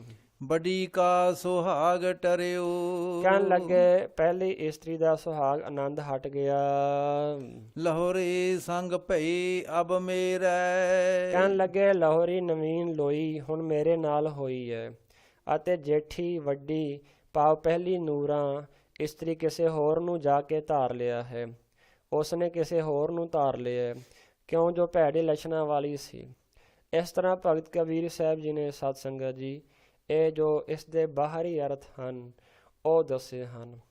ਹੁਣ ਇਸੇ ਤਰ੍ਹਾਂ ਭਗਤ ਕਬੀਰ ਸਾਹਿਬ ਜੀ ਨੇ ਇਸ ਦੇ ਬਾਹਰੀ ਅਰਥ ਵੀ ਦੱਸੇ ਹਨ, ਪਰ ਜਿਹੜੇ ਇਸ ਦੇ ਅੰਤਰੀਵ ਅਰਥ ਹਨ ਉਸ ਨੂੰ ਵੀ ਸੁਣਨ ਵਾਸਤੇ, ਕਿਉਂਕਿ ਅੱਗੇ ਬੇਨਤੀ ਕੀਤੀ ਸੀ ਕਿ ਜਿਹੜੇ ਰੱਬ ਦੇ ਪਿਆਰੇ ਹੁੰਦੇ ਹਨ ਉਹਨਾਂ ਦੀ ਰਮਝ ਬਹੁਤ ਉੱਚੀ ਹੁੰਦੀ ਹੈ, ਉਹ ਕੋਈ ਵਿਰਲਾ ਸਮਝ ਸਕਦਾ ਹੈ। ਇਸ ਕਰਕੇ ਭਗਤ ਕਬੀਰ ਸਾਹਿਬ ਜੀ ਦੀ ਰਮਝ ਨੂੰ ਸਮਝਣ ਵਾਸਤੇ ਬਾਹਰੀ ਅਰਥ ਤੇ ਆਪ ਜੀ ਨੇ ਸਰਵਣ ਕੀਤੇ ਨੇ, ਪਰ ਜਿਹੜੇ ਅੰਦਰਲੇ ਅਰਥ ਹਨ ਉਹ ਅੰਦਰਲੇ ਅਰਥ ਵੀ ਸੁਣੋ। ਪਹਿਲੀ ਕਰੂਪ ਕੋ ਜਾਤ ਕੋ ਲਖਣੀ, ਸਹੁਰੈ ਪਈ ਹੈ ਬੁਰੀ। ਕਹਿਣ ਲੱਗੇ ਅਗਿਆਨਤਾ ਦੇ ਸਮੇਂ ਜੋ ਪਹਿਲੇ ਕੁਬੁੱਧੀ ਧਾਰਨ ਕੀਤੀ ਹੋਈ ਸੀ, ਕਰੂਪ ਅਸਾਰੀ, ਕਹਿਣ ਲੱਗੇ ਜਿਹੜੀ ਉਹ ਕਰੂਪ ਸੀ ਸਫਾਈ ਰੂਪੀ ਰੂਪ ਤੋਂ ਰਹਿਤ ਸੀ, ਉਹ ਸਫਾਈ ਨਹੀਂ ਸੀ ਰੱਖਦੀ, ਉਹ ਖਿਆਲ ਨਹੀਂ ਸੀ ਰੱਖਦੀ, ਭਾਵ ਕਿ ਬੁੱਧੀ ਮੈਲ ਨਾਲ ਭਰੀ ਹੋਈ ਸੀ। ਕੁਜਾਤ ਕਾਮ ਆਦਿਕਾਂ ਦੇ ਉਤਪੰਨ ਕਰਨ ਵਾਲੀ ਸੀ, ਅਤੇ ਕੁਲੱਖਣੀ ਸ਼ੁਭ ਗੁਣਾ ਰੂਪੀ ਕੁਲ ਦੇ ਖੈ ਕਰਨ ਵਾਲੀ ਸੀ। ਸਹੁਰੈ ਪਰਲੋਕ ਅਤੇ ਪਈਆ ਇਸ ਲੋਕ ਵਿੱਚ ਵੀ ਬੁਰੀ ਸੀ। ਅਬ ਕੀ ਸਰੂਪ ਸੁਜਾਨ ਸੁਲੱਖਣੀ, ਅਬ ਕੀ ਸਰੂਪ ਸੁਜਾਨ ਸੁਲੱਖਣੀ ਸਹਿਜੇ ਉਦਰ ਧਰੀ। ਕਹਿਣ ਲੱਗੇ ਭਾਈ ਜਿਹੜੀ ਹੁਣ ਵਾਲੀ ਇਸਤਰੀ ਹੈ, ਕਹਿਣ ਲੱਗੇ ਹੁਣ ਦੀ ਜੋ ਸਬੁੱਧੀ ਧਾਰਨ ਕੀਤੀ ਹੈ ਉਹ ਸਫਾਈ ਰੂਪੀ ਸੁੰਦਰ ਰੂਪ ਵਾਲੀ ਹੈ, ਚਤੁਰ ਤੇ ਸ੍ਰੇਸ਼ਟ ਲੱਛਣਾਂ ਵਾਲੀ ਹੈ, ਗਿਆਨ ਪ੍ਰਾਪਤ ਹੋ ਗਿਆ ਹੈ, ਭਾਵ ਸ਼ੁਭ ਗੁਣਾ ਦੇ ਰਹਿਤ ਹੈ, ਸ਼ੁਭ ਗੁਣਾ ਦੇ ਸਹਿਤ ਹੈ, ਕਾਮ ਕ੍ਰੋਧ ਲੋਭ ਹੰਕਾਰ ਤੋਂ ਰਹਿਤ ਹੈ। ਇਸ ਸਬੁੱਧੀ ਨੂੰ ਸਹਿਜ ਭਾਵ ਨਾਲ ਆਪਣੇ ਦਿਲ ਵਿੱਚ ਮੈਂ ਧਾਰਨ ਕੀਤਾ ਹੈ। ਇਸ ਤਰ੍ਹਾਂ ਇਹ ਭਗਤ ਕਬੀਰ ਸਾਹਿਬ ਜੀ ਨੇ ਇਹ ਸਾਧ ਸੰਗਤ ਜੀ ਇਸ ਦਾ ਅੰਤਰੀ ਭਾਵ ਦੋ ਪੰਕਤੀਆਂ ਦਾ ਦੱਸਿਆ ਹੈ। ਕਹਿਣ ਲੱਗੇ ਭਾਈ ਭਲੀ ਸਰੀ ਮੋਈ ਮੇਰੀ ਪਹਿਲੀ ਬਰੀ। ਕਹਿਣ ਲੱਗੇ ਜਿਹੜੀ ਮੇਰੀ ਬੁੱਧੀ ਸੀ ਨਾ, ਪਹਿਲੀ ਇਸਤਰੀ ਕਿਹੜੀ ਸੀ? ਬੁੱਧੀ, ਭੈੜੀ ਬੁੱਧੀ। ਕਹਿਣ ਲੱਗੇ ਚੰਗਾ ਹੋ ਗਿਆ ਜਿਹੜੀ ਮੇਰੀ ਭੈੜੀ ਬੁੱਧੀ ਸੀ ਉਹ ਮਰ ਗਈ। ਉਹ ਮੁਈ ਮੇਰੀ ਪਹਿਲੀ ਬਰੀ, ਜਿਹੜੀ ਪਹਿਲੀ ਵਿਆਹੀ ਹੋਈ ਸੀ ਇਸਤਰੀ ਕੀ ਹੈ? ਬੁੱਧੀ। ਕਹਿਣ ਲੱਗੇ ਚੰਗਾ ਹੋ ਗਿਆ ਉਹ ਪਹਿਲੀ ਜਿਹੜੀ ਬੁੱਧੀ ਸੀ ਉਹ ਮਰ ਗਈ। ਭਾਵ ਇਹ ਹੈ ਕਿ ਸਤਿਗੁਰੂ ਦਾ ਗਿਆਨ ਪ੍ਰਾਪਤ ਹੋ ਗਿਆ, ਜਿਸ ਕਰਕੇ ਗਿਆਨ ਆ ਜਾਣ ਦੇ ਨਾਲ, ਅਗਿਆਨ ਚਲੇ ਜਾਣ ਦੇ ਨਾਲ ਕਹਿਣ ਲੱਗੇ ਭਾਈ ਵਧੀਆ ਹੋ ਗਿਆ, ਗਿਆਨ ਪ੍ਰਾਪਤ ਹੋ ਗਿਆ। ਜਿਹੜੇ ਭੈੜੇ ਕੰਮ ਸਨ ਉਹ ਮੁੱਕ ਗਏ, ਕਾਮ ਵੀ ਚਲਾ ਗਿਆ, ਕ੍ਰੋਧ ਵੀ ਚਲਾ ਗਿਆ, ਲੋਭ ਵੀ ਚਲਾ ਗਿਆ, ਮੋਹ ਵੀ ਚਲਾ ਗਿਆ, ਹੰਕਾਰ ਵੀ ਚਲਾ ਗਿਆ, ਗਿਆਨ ਪ੍ਰਾਪਤ ਹੋ ਗਿਆ। ਇਸ ਕਰਕੇ ਵਧੀਆ ਹੋ ਗਿਆ, ਗਿਆਨ ਮਿਲ ਗਿਆ। ਜੁਗ ਜੁਗ ਜੀਵੋ ਮੇਰੀ ਅਬ ਕੀ ਧਰੀ। ਕਹਿਣ ਲੱਗੇ ਜਿਹੜੀ ਹੁਣ ਮੈਂ ਧਾਰਨ ਕੀਤੀ ਹੈ ਨਾ ਗਿਆਨ ਰੂਪੀ ਬੁੱਧੀ, ਉਹ ਜੁਗ ਜੁਗ ਜਿਉਂਦੀ ਰਹੇ। ਭਾਵ ਮੈਂ ਪ੍ਰਮਾਤਮਾ ਦੇ ਨਾਮ ਨਾਲ ਜੁਗ ਜੁਗ ਜੁੜਿਆ ਰਹਾਓ। ਕਹੋ ਕਬੀਰ ਜਬ ਲਾਹੌਰੀ ਆਈ, ਬੜੀ ਕਾ ਸੁਹਾਗ ਟਰਿਓ। ਕਹਿਣ ਲੱਗੇ ਜਦੋਂ ਦੀ ਹੁਣ ਮੈਨੂੰ ਗਿਆਨ ਪ੍ਰਾਪਤ ਹੋ ਗਿਆ, ਜਦੋਂ ਗਿਆਨ ਪ੍ਰਾਪਤ ਨਹੀਂ ਸੀ ਹੋਇਆ ਉਦੋਂ ਜਿਹੜੀ ਪਹਿਲੀ ਮਲੀਨ ਬੁੱਧੀ ਸੀ ਉਸ ਦੇ ਨਾਲ ਬੜਾ ਪਿਆਰ ਸੀ ਤੇ ਉੱਦਾਂ ਦੇ ਕੰਮ ਸਨ, ਪਰ ਹੁਣ ਜਦੋਂ ਗਿਆਨ ਪ੍ਰਾਪਤ ਹੋ ਗਿਆ, ਜਦੋਂ ਦੀ ਇਹ ਲਾਹੌਰੀ ਆਈ ਹੈ, ਦੂਸਰੀ ਪਤਨੀ ਜਿਹੜੀ ਆਈ ਹੈ, ਜਿਹੜੀ ਪਹਿਲੀ ਸੀ ਨਾ, ਉਸ ਦਾ ਜਿਹੜਾ ਸਵਾਦ ਸੀ ਕਹਿ ਲਓ, ਸਵਾਦ ਕਹਿ ਲਓ, ਜਿਹੜੇ ਕੰਮ ਉਹ ਕਰਦੀ ਸੀ ਭੈੜੇ, ਉਹਨਾਂ ਦਾ ਜਿਹੜਾ ਆਨੰਦ ਸੰਸਾਰੀ ਜੀਵ ਨੂੰ ਜਿਵੇਂ ਆਉਂਦਾ ਹੈ, ਕਹਿਣ ਲੱਗੇ ਉਸ ਦਾ ਆਨੰਦ ਹੁਣ ਖਤਮ ਹੋ ਗਿਆ, ਹੁਣ ਮੁੱਕ ਗਿਆ। ਹੁਣ ਸੰਸਾਰੀ ਜਿਹੜਾ ਜੀਵ ਹੈ, ਸੰਸਾਰੀ ਜੀਵ ਸੰਸਾਰ ਦੇ ਕੰਮਾਂ ਤੋਂ ਆਨੰਦ ਲੈਂਦਾ ਹੈ, ਸੰਸਾਰ ਤੋਂ ਆਨੰਦ ਲੈਂਦਾ ਹੈ। ਕਹਿਣ ਲੱਗੇ ਹੁਣ ਸਾਡੀ ਬੁੱਧੀ ਸੰਸਾਰੀ ਨਹੀਂ ਰਹੀ, ਹੁਣ ਸਾਡੀ ਬੁੱਧੀ ਗਿਆਨ ਨੂੰ ਪ੍ਰਾਪਤ ਹੋ ਗਈ ਹੈ, ਹੁਣ ਪ੍ਰਮਾਤਮਾ ਨਾਲ ਜੁੜ ਗਈ ਹੈ। ਹੁਣ ਉਹ ਜਿਹੜਾ ਪਹਿਲਾ ਸੰਸਾਰੀ ਆਨੰਦ ਸੀ, ਉਹ ਆਨੰਦ ਖਤਮ ਹੋ ਗਿਆ ਹੈ। ਇਸ ਕਰਕੇ ਵੱਡੀ ਕਾ ਸੁਹਾਗ ਟਰਿਓ, ਜਿਹੜੀ ਵੱਡੀ ਸੀ, ਪਹਿਲੀ ਸੀ, ਉਸ ਦਾ ਜਿਹੜਾ ਸੁਹਾਗ ਹੈ ਉਹ ਸਾਧ ਸੰਗਤ ਜੀ ਭਗਤ ਕਬੀਰ ਸਾਹਿਬ ਜੀ ਕਹਿੰਦੇ ਨੇ ਖਤਮ ਹੋ ਗਿਆ, ਮੁੱਕ ਗਿਆ। ਲਾਹੌਰੀ ਸੰਗ ਭਈ ਅਬ ਮੇਰੀ ਜੇਠੀ ਔਰ ਧਰਿਓ। ਕਹਿਣ ਲੱਗੇ ਭਾਈ ਲਾਹੌਰੀ ਇਸ ਤਰ੍ਹਾਂ ਸੰਗ ਭਈ ਅਬ ਮੇਰੀ, ਜਿਹੜੀ ਹੁਣ ਵਾਲੀ ਮੇਰੀ ਬੁੱਧੀ ਹੈ ਉਹਦੇ ਵਿੱਚ ਵੀ ਬੜੀ ਕਿਰਪਾ ਹੋ ਗਈ ਹੈ। ਇਸ ਤਰ੍ਹਾਂ ਭਾਈ ਜਿਹੜੀ ਹੁਣ ਵਾਲੀ ਮੇਰੀ ਬੁੱਧੀ ਹੈ, ਲਾਹੌਰੀ ਸੰਗ ਭਈ ਅਬ ਮੇਰਾ ਜੇਠੀ ਔਰ ਧਰਿਓ। ਕਹਿਣ ਲੱਗੇ ਇਸੇ ਤਰ੍ਹਾਂ ਲਾਹੌਰੀ ਨਿੱਕੀ ਜਾਂ ਨਵੀਨ ਸਬੁੱਧੀ ਮੇਰੇ ਨਾਲ ਮੇਲ ਵਾਲੀ ਹੋਈ ਹੈ, ਅਤੇ ਜੇਠੀ ਜਿਹੜੀ ਵੱਡੀ ਸੀ ਨਾ, ਉਹ ਜਿਹੜੀ ਕਬੁੱਧੀ ਸੀ, ਕਹਿਣ ਲੱਗੇ ਉਸਨੇ ਕਿਸੇ ਹੋਰ ਦੁਸ਼ਟ ਨੂੰ ਜਾ ਕੇ ਧਾਰ ਲਿਆ ਹੈ। ਇਹ ਇਸ ਸ਼ਬਦ ਦੇ ਆਪ ਸਰਬੱਤ ਸੰਗਤਾਂ ਨੇ ਦੋ ਅਰਥ ਸੁਣੇ ਨੇ, ਇੱਕ ਬਹਿਰੂਨੀ ਅਰਥ ਸੁਣਿਆ ਤੇ ਇੱਕ ਅੰਦਰੂਨੀ ਅਰਥ ਸੁਣਿਆ। ਇੱਕ ਸੰਸਾਰ ਵੱਲ ਭਗਤ ਕਬੀਰ ਸਾਹਿਬ ਜੀ ਨੇ ਇਸ਼ਾਰਾ ਕੀਤਾ ਹੈ ਤੇ ਇੱਕ ਨਿਰੰਕਾਰ ਵੱਲ ਇਸ਼ਾਰਾ ਕੀਤਾ ਹੈ। ਇਹ ਦੋ ਅਰਥ ਇਸ ਦੇ ਕਰਨੇ ਜ਼ਰੂਰੀ ਸਨ। ਜੇ ਇੱਕ ਅਰਥ ਕੀਤਾ ਜਾਂਦਾ ਤੇ ਹੋ ਸਕਦਾ ਸੀ ਅਸੀਂ ਹੋਰ ਹੀ ਕੁਝ ਸਮਝ ਕੇ ਬੈਠ ਜਾਂਦੇ ਭਗਤ ਕਬੀਰ ਸਾਹਿਬ ਨੂੰ, ਪਰ ਆਪ ਜੀ ਨੂੰ ਬੇਨਤੀ ਕੀਤੀ ਸੀ ਕਿ ਰੱਬ ਦੇ ਪਿਆਰਿਆਂ ਦੀ ਬੜੀ ਉੱਚੀ ਰਮਜ ਹੁੰਦੀ ਹੈ। ਭਗਤਾਂ ਦੀ ਬਾਣੀ ਨੂੰ ਸਮਝਣਾ ਹੋਵੇ ਤੇ ਸਮਾਂ ਚਾਹੀਦਾ, ਵਿਸਥਾਰ ਕਰਨਾ ਪੈਂਦਾ ਹੈ। ਇਤਨੀਆਂ ਬੇਨਤੀਆਂ ਨੂੰ ਪ੍ਰਵਾਨ ਕਰਿਓ। ਹੋਈਆਂ ਬੇਅੰਤ ਭੁੱਲਾਂ ਦੀ ਖਿਮਾ। ਸ੍ਰੀ ਗੁਰੂ ਗ੍ਰੰਥ ਸਾਹਿਬ ਮਹਾਰਾਜ ਜੀ ਬਖਸ਼ਿੰਦ ਨੇ, ਆਪ ਸਰਬੱਤ ਸੰਗਤਾਂ ਵੀ ਬਖਸ਼ਣ ਯੋਗ ਹੋ। ਸਾਧ ਸੰਗਤ ਜੀ ਆਸੀਸ ਬਖਸ਼ਣੀ ਕਿ ਸਾਨੂੰ ਕਥਾ ਕਹਾਣੀਆਂ ਕਰਨ ਦੀ ਜਾਚ ਆ ਜਾਏ। ਬੜਾ ਸੋਹਣਾ ਉਪਰਾਲਾ ਗੁਰਮੁਖਾਂ ਨੇ ਕੀਤਾ ਹੈ, ਆਪ ਲਾਹਾ ਲੈ ਰਹੇ ਹੋ। ਇਸੇ ਤਰ੍ਹਾਂ ਸਤਿਗੁਰੂ ਮਹਾਰਾਜ ਦੀ ਕਿਰਪਾ ਹੁੰਦੀ ਰਹੇ। ਆਓ ਦੋ ਪੰਕਤੀਆਂ ਪੜ੍ਹ ਕੇ ਮੂਲ ਪਾਠ ਅੰਦਰ ਸਾਧ ਸੰਗਤ ਦੋ ਪੰਕਤੀਆਂ ਸਰਵਣ ਕਰਕੇ ਸਤਿਗੁਰੂ ਮਹਾਰਾਜ ਦੀ ਆਸੀਸ ਪ੍ਰਾਪਤ ਕਰੀਏ। ਫਤਿਹ ਬੁਲਾਈਏ ਜੀ। ਦੋ ਪੰਕਤੀਆਂ ਸਰਵਣ ਕਰੋ ਜੀ। ਕਹੋ ਕਬੀਰ ਜਬ ਲਾਹੌਰੀ ਆਈ, ਬੜੀ ਕਾ ਸੁਹਾਗ ਟਰਿਓ। ਲਾਹੌਰੀ ਸੰਗ ਭਈ ਅਬ ਮੇਰਾ, ਜੇਠੀ ਔਰ ਧਰਿਓ। ਵਾਹਿਗੁਰੂ ਜੀ ਕਾ ਖਾਲਸਾ, ਵਾਹਿਗੁਰੂ ਜੀ ਕੀ ਫਤਿਹ।